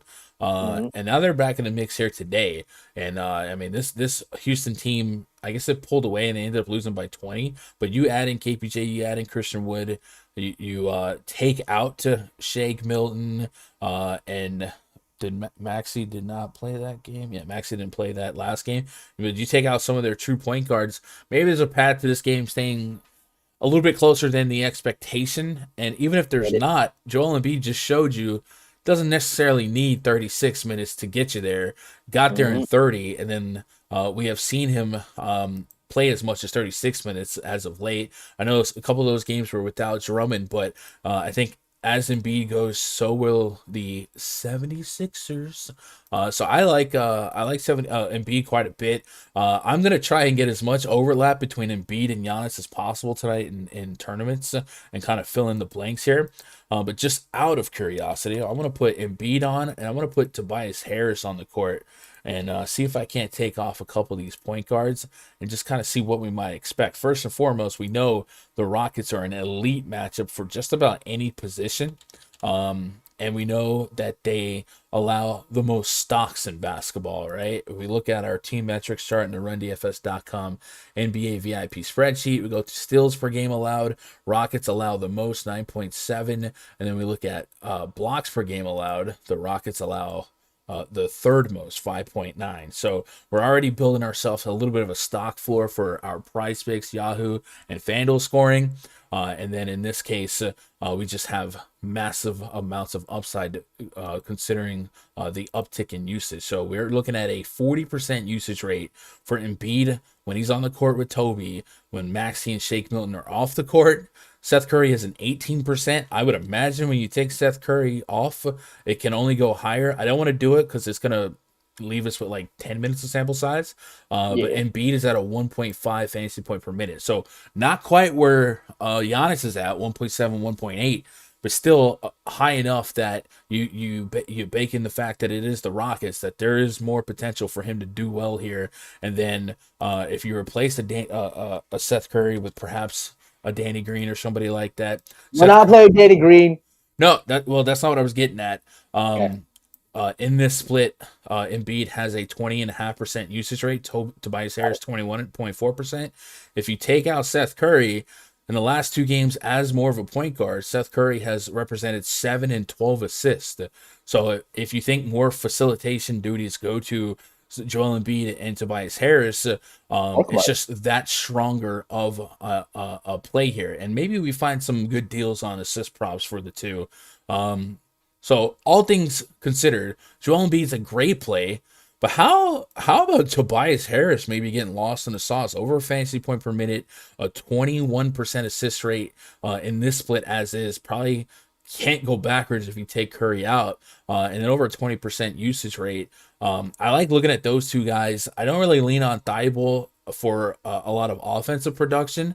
But we did just mention how blocks and steals are the gift of the Rockets. Could be one of those Thibault defensive games at 4,300 on FanDuel, 3,900, where there's just enough pockets to pick that he kind of gets there. And then Korkmaz just might play all of the minutes, not just some of the minutes, but all of the minutes as guard forward eligible. So you can plug him in, 5 spots on DraftKings, 33, 40 minutes his last 2 games. May not be the highest floor guy at 5K. looking for 30 plus. But again, it's the Rockets. Rockets allow great things happen to good people. So I do like a lot from the Sixers side. And then on the Rockets side, you take out Eric Gordon, Marnie Brooks, Kevin Porter Jr., and Christian Wood would probably be the first two guys you have to make some decisions on. And then we saw an emergence of Josh Christopher in that last game. I looked up and he was having a super solid fantasy performance. He had 19 real points, 30 plus fantasy points. Put a couple of tally marks in a couple of different stat sheets. Minutes should be there for him again today with those aforementioned guards being out. What do you do with this game? Kevin Porter Jr., like, I want to play him, and I think I do play him against more than I should because of his consistent small forward eligibility on FanDuel. But it seems like, when I start trusting him, that thigh contusion acts up, or the minutes aren't quite what I want him to be, or he's just over-owned. But I still think the price is too good to kind of stay away from him. Same with Christian Wood. And Christian Wood's a guy that's most likely to get lost at this center position on DraftKings today, considering all these other names that are in really strong spots as well. What do you do with this game? And in the seesaw of Embiid versus Giannis, we kind of talked about it earlier. Are you still leaning Giannis over Embiid? That's where my lean is. But this game seems like it could be very fruitful for fantasy, and maybe it's the Sixers side that feels a little bit stronger. Yeah, I mean, I think with all those guards missing, Houston has a chance to keep this close for longer with Porter and Wood back. So, I mean, you mentioned Porter, not a tier 1, but I think, again, tier 3, a guy who definitely has upside here. If this game stays close, it'll probably on him, his and Wood's back here. So don't mind them. When it comes to Embiid, I mean, I'm thinking, how am I going to get a lot of with Embiid and Giannis on DK today? One's 11K, one's 12. I think it almost seems like they're both have 70-point games here. If they both drop 70, right, is it optimal? Is the optimal going to have both of them? I think with the value today, still we're working on it, but we'll see. You mentioned Tobias Harris. I think he's a fine play too. 8K on DK, 50-point upside. Don't mind it at all. Actually, I think I really like Korkmaz here. I think Korkmaz as a guard here, he's the guy who's going to be chucking threes. I think he might be getting a few extra peripherals too. Maybe some playmaking duty. I mean, he might be the guy just, dribbling it up the floor, give it to Embiid, Embiid scores. That's an assist for Korkmaz. So at 4,900, I don't mind Korkmaz here. You dropped 50 on him last time against Houston. Don't expect 11 rebounds again, but 40 fantasy points, 35, definitely viable at 4,900. So I really like him. Let's look at the 76ers props on PrizePicks today. I'm kind of interested in these assist props if Curry was down. They have Embiid's assist prop at 4. Tobias Harris assist prop is at, they don't have it 1. That's what it's at. So that 4 is intriguing to me. And I would say it wasn't just but a couple games ago where didn't Tobias Harris give us a triple-double? Yeah, triple-doubled against the Raptors. So 5, 4, 6, 6 assists for Tobias Harris. Man, I'd be curious to see what a line was somewhere. I guess it's got to be at books. But 4 on Embiid also seems interesting if we took out those Seth Curry potential assists, right? Embiid last couple games 7-4. And that's with Seth Curry.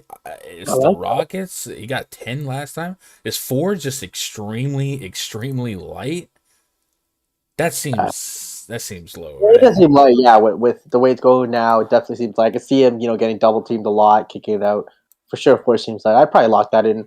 Even with Curry in, I mean, I think 4 is the right number with Curry in. So if Curry's out, definitely over. But even with Curry in, I think it's not bad either. Yeah, I think it's a little too light. And then Tobias Harris fantasy points is at 38.5 on PrizePicks, and I've got him at 42, so about 4-point gap. So I'm kind of digging that Joel Embiid assist prop. He averages over 4 on the season. So essentially, we're asking him to perform above average without all your true guards against the Rockets. I don't know, chat. You guys let me know what you think. I think that's one for me. And if you guys want to tail that and you're not on PrizePicks, what are you waiting for, man? Jump in that PrizePicks. They'll match your first deposit up to $100. PrizePicks.com. You can download the app on your mobile device. It's a lot of fun.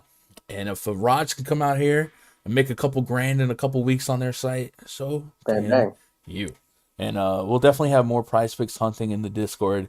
And if you guys got some of your favorite picks, drop them in chat as well. So, yeah. Let's get caught up on chat. I like Gun's thoughts on Thibault, says Ed, especially on Fanduel. Yeah, he can rack up those steals and blocks real quick. If Seth is out, Korkmaz is lock. I can get behind that.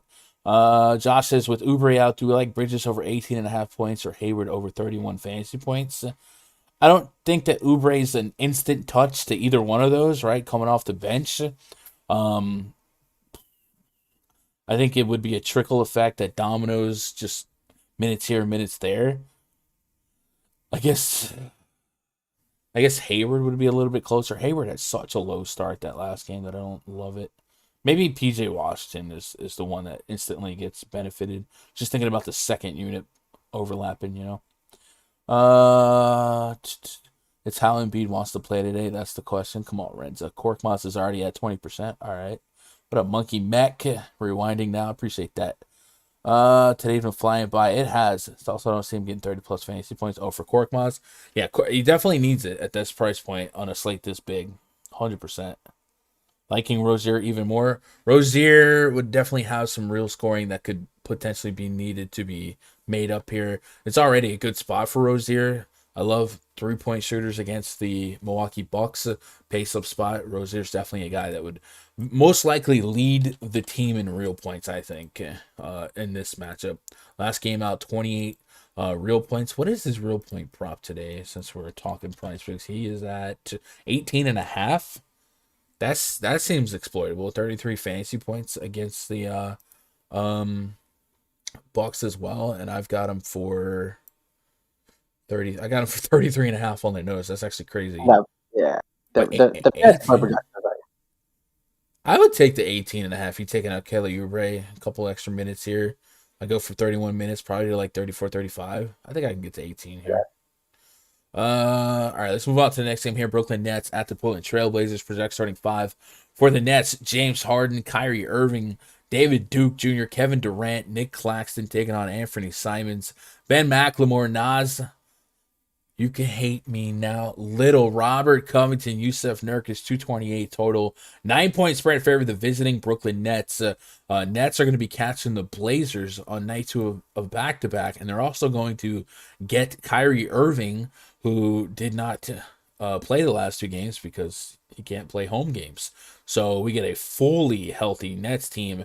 Just a 9-point spread, which I thought was a little bit light. We've already talked about a couple of double-digit point spreads on the slate, and I just assumed that there was no way that the Nets wouldn't be double digits, but they're about 9.5 here, so cool. Keep that in mind if you want to get to some of these Nets players. I guess this season, if we look at the sample size we have of the Nets together, I think we'll do 2 queries here. Let's put them all on the court together. Harden, Durant, and Kyrie. I also would say that we expect some staggering here. Steve Nash probably can afford to always have one of the guys on the court at all times, but 17 minutes together, all 3 on the court last game. About a fantasy point per minute for James Harden, 1.14 for KD, and Kyrie 0.8. Not enough sample size to expect that to be the norm, but if we bring that back to last season and just put them all in the same on the court at the same time, I think James Harden will lead in assist rate. Yep, 37.5%. And then they all are over a fantasy point per minute, but Kyrie is the closest to 1 fantasy point per minute, while Harden was 1.3, and KD was about $1.25. So here's a fun game theory thought. The 10K, 11K price point is going to just be owned by Giannis Antetokounmpo, by Joel Embiid. But Kevin Durant in that game, was it against the Pacers with Kyrie back? He dropped 61 fantasy points, and he's gotten you really a puncher's chance at 50 fantasy points his last 4 games, averaging over 50. So even with Kyrie in, we're looking at what he's done with Kyrie in the last 2 seasons. He's over a 1.5, 1.25 fantasy points.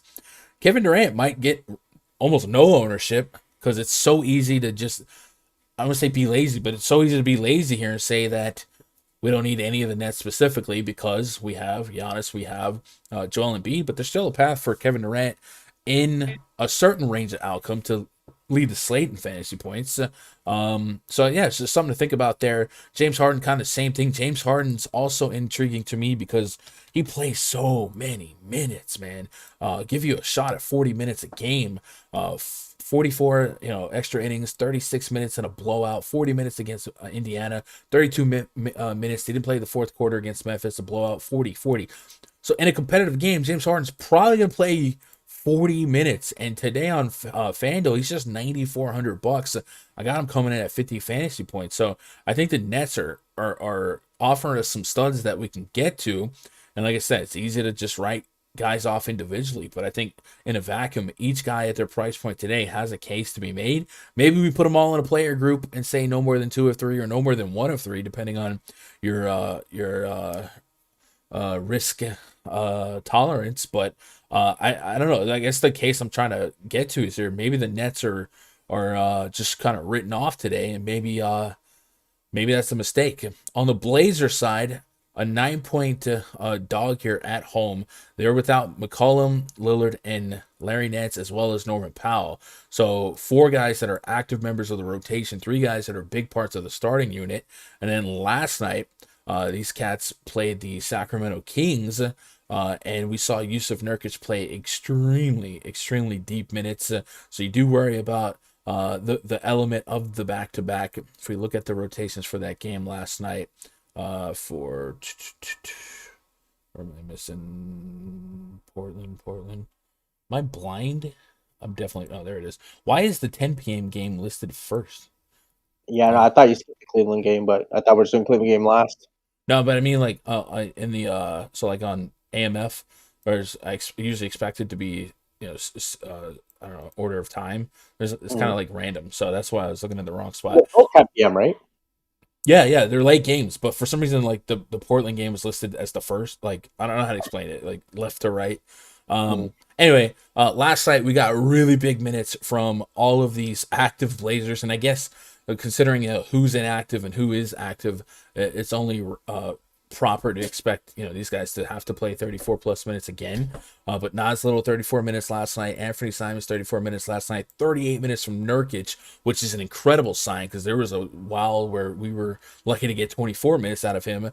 Robert Covington 34 minutes, and then Ben McLemore 25 minutes.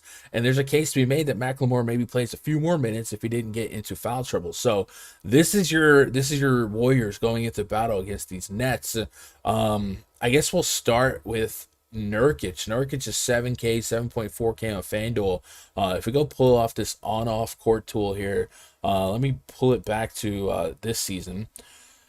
I guess from a usage standpoint, Nurkic and Anthony Simons are probably going to be the engines of this. I like it. Locomotive.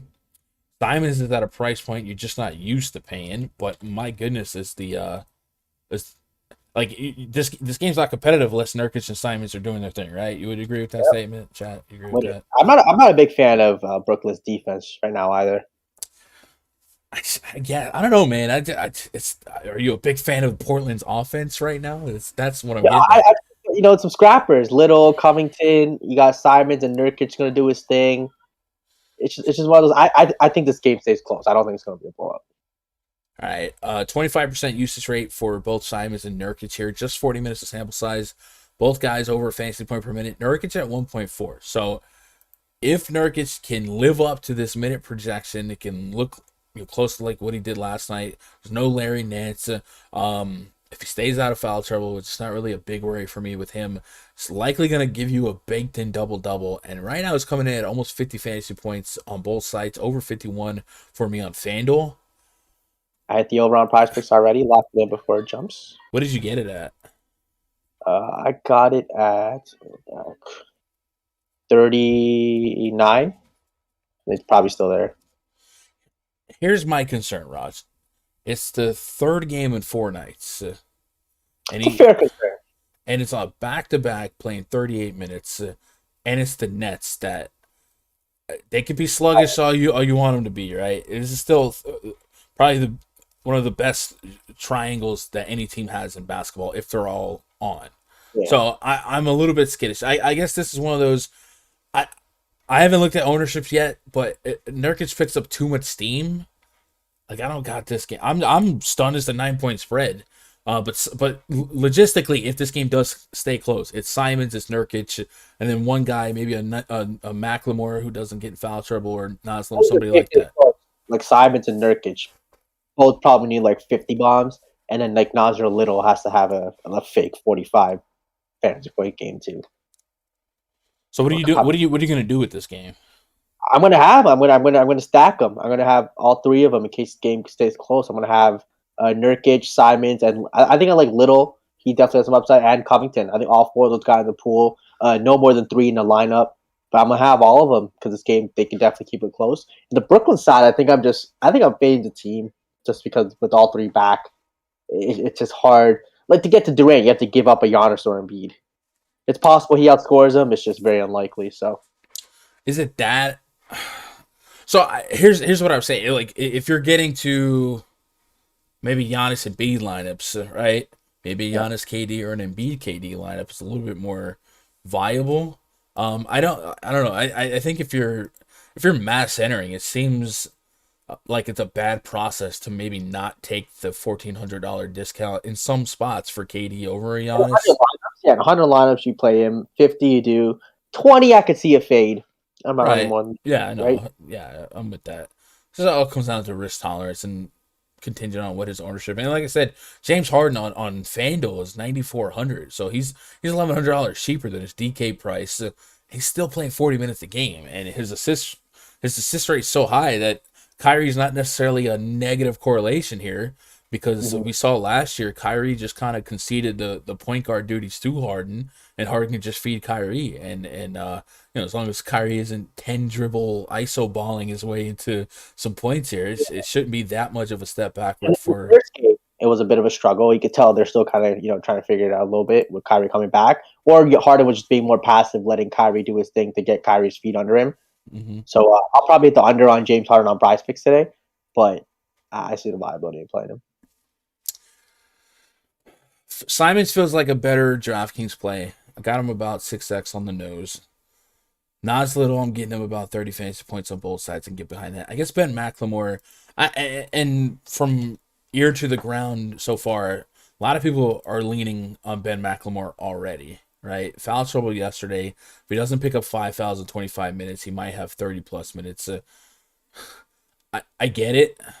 I like Rondo over him. Same price personally, but I like him. I would have liked Rondo more if Garland wasn't expected to play, but I don't dislike that. Like, I don't think that's a bad sentence. I think Rondo and McLemore both have a potential ceiling worth getting to, and then I guess if you think that the Blazers stay competitive, it's there for him. And those two are probably the key pieces in getting Giannis and Embiid lineups. I just feel like it's my gut reaction to expect the Blazers to not be that competitive, but I guess I don't know. I guess the Nets did play yesterday as well, and they went to overtime, and then they had to travel from Brooklyn to Portland. There we go. They're also on Game 3 in a 4-day stretch. Mm-hmm. Yeah, I guess that's fair. I guess maybe that's more reason to like Kyrie. He's the freshest legs of the three, right? Yep, hit the under on Harden. I just talked myself into like the most massive circle. A little bit, but it worked out. Both teams, 3 games in 4 nights. Nets coming from Brooklyn from overtime to Portland. That's insane travel. You gain hours, right? And it was a afternoon game yesterday. So I guess it's an even playing field, with the caveat being a rested Kyrie. Is Kyrie too cheap on FanDuel at 7,800 with all those just kind of like variables considered? Yeah, he definitely seems like a FanDuel play. It's a bit of a cheap price tag. On DraftKings at 88, you just find the extra money to get to the DeJounte Murray's and LaMelos. But on FanDuel, Kyrie, I think, is fine. I got him for over 40 fantasy points. What is the PrizePicks line here? They got him at 37.5, with 19.5 real points. I might just take the real points prop over the fantasy prop. Yeah, if Kyrie's gonna get there, it's likely gonna be a big chunk of real points anyway. Yeah. All right. We got one game left on the docket. Let's take a pause for the cause. Chat after the stream. I'm going to be in the rundfs.com VIP Discord. You guys want to get in that? Go to rundfs.com. Click members. Today is the launch of the All-Star to All-Star Break Pass. I think there's only 10 available, so you have to act fast. Lock in until July 20th. That's when the scheduled MLB All-Star game is. That's going to give you the rest of NFL coverage, the rest of NBA, the first half of baseball. We do baseball a little bit different, man. I'm telling you, if you never tried baseball DFS, it's so confusing. It's variant, blah, blah, blah. I'm telling you, man, I know my NBA, NFL spreadsheets are cool, but the baseball spreadsheet is a whole different thing. Even Raj can kind of pretend to be a baseball guy now that he has the spreadsheet under his belt. Win money, best offense in the league. So go check that out. There's only 10 of them, so act fast. Hit me up on Twitter if you have any questions. And then no matter what pass you get, click VIP portal after you do upgrade. You'll get linked to the Discord, to the spreadsheets, and Discord looks something like this. Every day before lock, we're in the voice chat right here, chopping it up. There's usually 10, 20, 30 cats in there. So it gets a little hectic at times, but it's a lot of fun, and it's a good part of my process. And while we're in the chat, I'm constantly sweeping my projections, and then I dress up my personal player pool for DraftKings and Fanduel. If you guys want to compare your player pool to mine, or tail my picks or something like that, it is all here in the spreadsheet. So check that out. Good way to support the stream, support the site. And another way to support the stream is to sign up for PrizePicks, use code GUNDACKER, and they will match your first deposit up to $100. So jump on that, man. Show us some love. And then we have one game left on the docket. Speaking of love, the Kevin Love Cleveland Cavaliers up against the Sacramento Kings. We've got our projected starting five for the Cavs: Darius Garland, Lamar Stevens, Larry Markkinen, Evan Mobley, Jared Allen, the cover boy, taking on De'Aaron Fox, Tyrese Halliburton, Harrison Barnes, Marvin Bagley, and Alex Len. So I think we got a little bit of news relative to this game since we've been live. You did mention that Garland was expected to play, right? And then I think we've got Rashawn Holmes out. Am I tripping on that one? I feel like I just saw that in chat a minute ago. So. Darius Garland available. All right, maybe not. Holmes remains out. Oh, he remains out. Okay, so with Holmes out, what we saw last night was Alex Len draw the start. And if Alex Len draws a start here, not that it's a smash spot against the Cavs, but the point per minute production and the minutes that they'll likely need, you consider the size that the Cavs bring, Alex Len might have a responsibility to be out there. Him, Tristan Thompson, revenge game, Marvin Bagley, guys like that should all get minutes as long as they're competitive. And right now the spread is just 5.5 points in favor of the visiting Cavs here. So plenty of reason to like Alex Len. And this is kind of Whiteside territory, right? Where we don't necessarily love the matchup, but 3,800, the opportunity cost is so nice. And there's obviously a lot of upside at the center position today, especially with some center eligible guys. But 3,800 can go a long way to piecing together some stud lineups. And then just thinking about this game in general, the Sacramento Kings being who they are, if we look at that team metrics chart in the rundfs.com VIP spreadsheet, the Sacramento Kings offer the third worst defensive efficiency in all of basketball. And my favorite Kings stat, they allow the most points in the paint in the league. Jared Allen's not going to chuck a ton of threes. Every now and then he'll heave one up. But Jared Allen's known for being one of the highest field goal percentage guys in the league because he dunks. He dunks and he dunks and he dunks. So this is a big spot for Jared Allen to not only maybe have a lot of real points because of how easy the matchup is in terms of points in the paint allowed, but plenty of rebounds to boot. Not necessarily a big rebounding team are the Kings. 23% offensive rebound rate, about 75% defensive rebound rate, but the Cavs still rebound better defensively, 77%. And when they're fully healthy, they got a bunch of 7-footers in that lineup. So there's an uphill battle for the Kings. The pace should be medium to low, but I do like inherently some of these guys individually. Obviously, at 8K, Jared Allen probably needs 50 fantasy points in the grand scheme of this slate to to be relevant, right? There's going to be more interest in Nurkic just in the game prior for $1,000 less. And then we talked about the pay up options at center. But I do like him individually. And then Darius Garland, expected to play under 8K on FanDuel. I can't stop playing that. I just can't. Without Colin Sexton, without Ricky Rubio, I know they picked up Rajon Rondo, but I just think the 40-plus fantasy point potential is just too strong. I'm not going to overthink what happens against the Golden State Warriors, one of the best defenses in all of basketball. It is what it is. I think the matchup is much, much more lucrative against Sacramento Kings. And then you mentioned some Rondo, a little bit of revenge narrative here for Rondo, coming back to Sacramento if you want to get behind that. Yesterday we saw him play 29 minutes. I don't know where his realistic expectation in terms of minutes per game is. But I don't think they traded for him for nothing. You know what I mean? Like, I think he's somebody they expect to, I don't know if they expect him to be able to pick up those Ricky Rubio minutes. He definitely probably doesn't replace Ricky Rubio's offensive production, but if he's going to get 20 plus minutes at maybe even 25 plus minutes at this price point, I think on DraftKings is absolutely very viable. You mentioned that you kind of dig him more than Ben McLemore just straight up. Looking at last night's rotation, Rondo closed the fourth quarter and played half the fourth quarter where Darius Garland did not, but Garland was still at 32 minutes. This could be a combination of a lot. I guess looking at the lineup that was out there in the fourth quarter, Lauri Markkanen did not close out. Rondo did. They closed with Rondo, Jared Allen, Garland, Lamar Stevens, and Mobley. So I guess in games that are a little bit more competitive or that you want a boost out there, a veteran point guard presence like a Rondo, I guess is something that they look at. All right, you mentioned Rondo over McLemore, 3,300 is really doggone cheap here. I got him for 24 minutes, 23 fantasy points. Is this your favorite late night hammer points per dollar? I guess points per dollar, yes. I think Jared Allen is a good play too at center. It should be a prize pop for him. It could be a 50 bomb for him.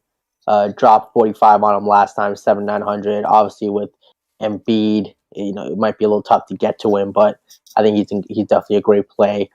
But yeah, Rondo 3,300. I think he's my core value guy. Favorite play under 4K for sure. Get a lot of him. I think against the Sacramento team. I mean, he did well against the Golden State team, which is probably the toughest matchup in the league. So against the Sacramento team, I think it's going to be a 30, 35, maybe 40 bomb. So get all the Rajon Rondo in your lineups. Sacramento side, you mentioned Alex Lynn. Again, not a great spot. The Cavs have been elite, guarding against big. But like Alex Lynn, one of those PPM kind of monsters in a sense. So at 3,800, I don't mind that as value. You can definitely play that.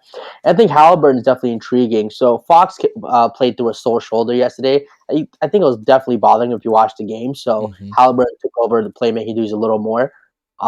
So Halliburton at 6,900, I think is interesting at that price tag, but probably like his PrizePicks prop of like his assist hitting the over on that.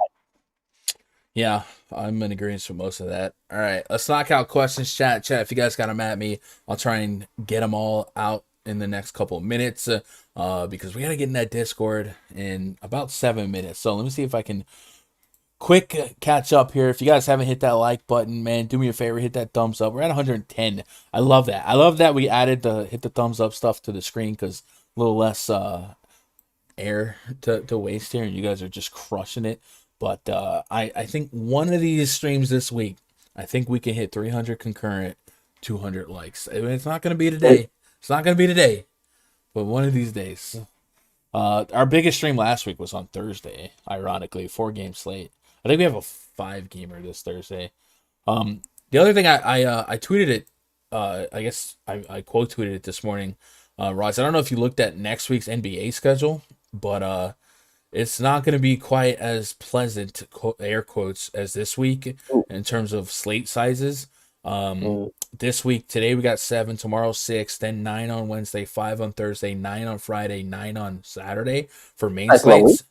Yeah. Monday, Martin Luther King Day. It's going to be an all-day extravaganza as it is every year, with possibly a 5-game main slate late in the night. Which also means that there was like a spread out 4-game slate on Sunday. On Tuesday, there's only 2 games, 7:30 and 9:30. On Wednesday, there's 13 games, so everyone's playing. Thursday's 3 games again.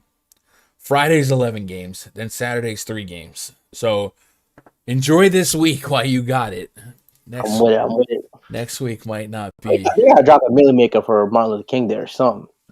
Nah, I don't think they will. Give me a Millie Maker, JDK. One time, baby. Give it to him. There will be Millie Makers. Speaking of Millie Makers, shout out to Always Be Placing, bro. He I didn't grasp it, but because he won the golf Millie Maker last year, one of the 2 Millie Makers he's won, he'll be at the Tournament of Champions event in Arizona, representing Run DFS. And it's a $2 million first place prize. But what sport? It's NFL. So even though he got there because of the golf Millie, it's there for NFL, and it's I believe he told me it was the 2-game championship weekend, like the conference. So is it like a live final for NFL, or is it tournament? No, it's a live final, I believe, for that. Okay. Yeah. Anyway, let me get caught up on chat, then we'll get out of here. Jeff B says, think KD scores 28 tonight. 28 real points, man. I think that's on the edge of comfort with Kyrie back. KD's averaging 29 on the season. Kyrie in the mix here. He's probably going to pick up some shots. So that's probably something I wouldn't bet. I think he could, but I wouldn't bet it. There's some bets that I just pick your battles. That would be one.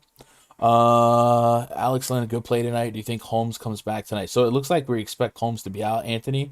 And that would open up probably the starting opportunity for Alex Len, and then just matchup considered, you probably want as much size as you can get against that Cavs front court. So Alex Len seems like he should get minutes, and if he gets minutes, he's shown us a history of being a great per minute play for fantasy. So I think he's a good play if you believe in all of that. It's not like a great matchup, but at his price point, we can circumvent matchup based on what he needs to do to pay off that price point. So I think he's a good play on DraftKings, especially. Owen says 3 Brooklyn starts all together makes me fade them, especially at their prices. Owen, that's what we're talking about. It's not just I'm not gonna. It feels a little lazy to write them off like that. Maybe on DraftKings, sure. On Fanduel, I think the prices are still right individually. And then mention that this being third game in 4 nights, they're traveling Brooklyn to Portland back to back. Kyrie could be the guy that has to be the freshest legs on the court and show up and show out. So I don't mind that. Ted Nugent, do you guys think Trey Lyles might see extended run with Detroit's situation? Lyles closed over Isaiah Stewart last game. That could be a trend until Isaiah Stewart kind of earns that opportunity or that responsibility in the fourth, right? Owen says, for Harden's price, may I ask who you would pivot around that upper range for Harden's price on DK or FanDuel? On DK, there's like DeJounte Murray and LaMelo Ball within the area, and then on FanDuel, same thing. DeJounte Murray up, LaMelo below. Anything else here? If you was to stack one game, which would you stack, says Willie McGuire? It would be, it's kind of a cop-out to say Hornets at Milwaukee because it's hard to put that in practice, but that would be the game I want the most of, Charlotte and Milwaukee.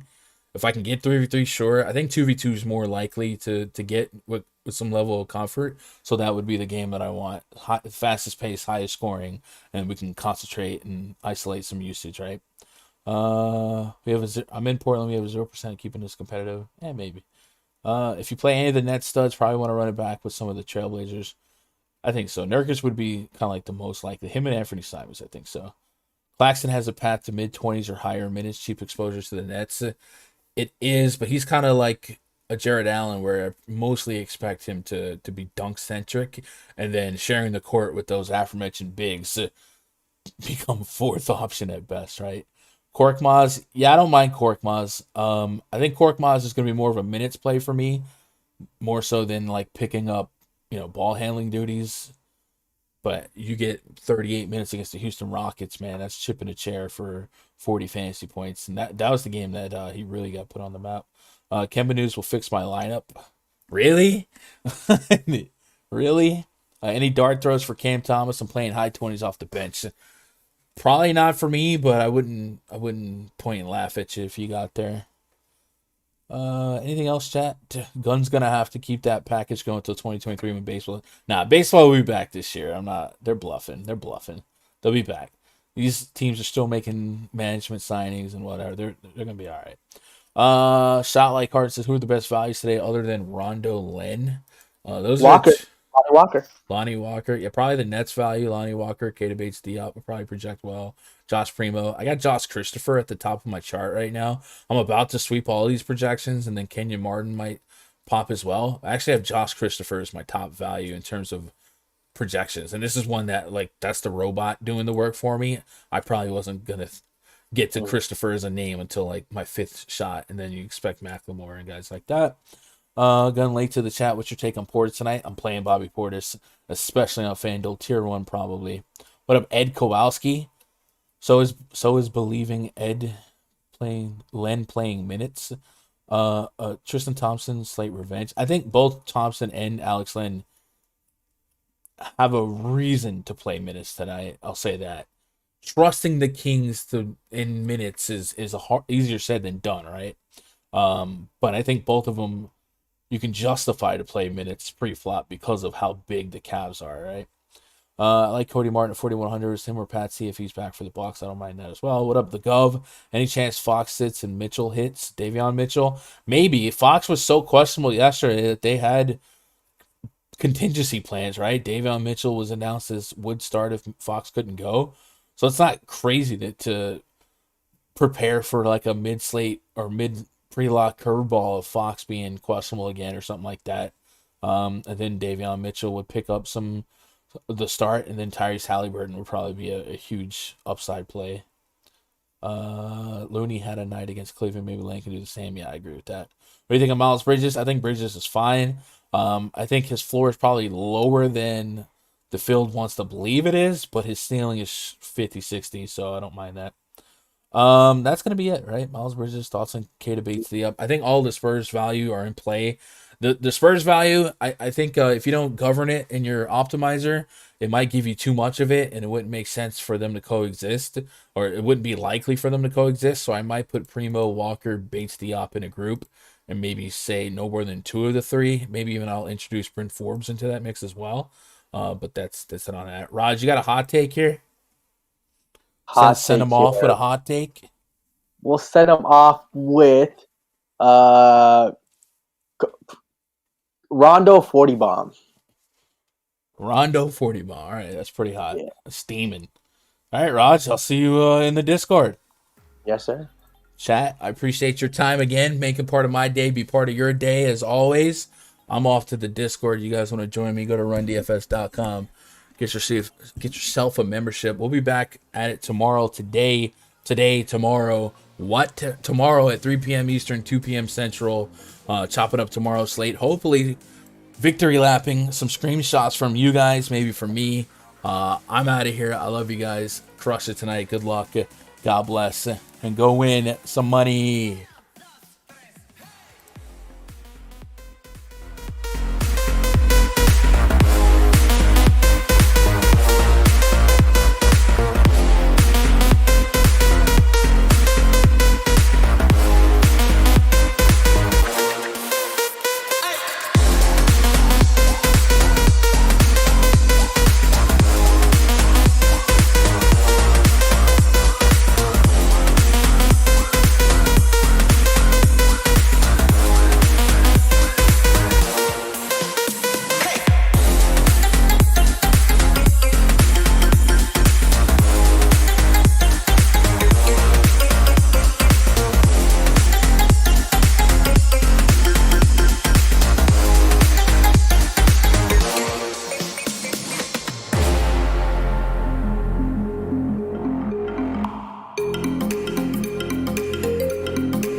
Peace.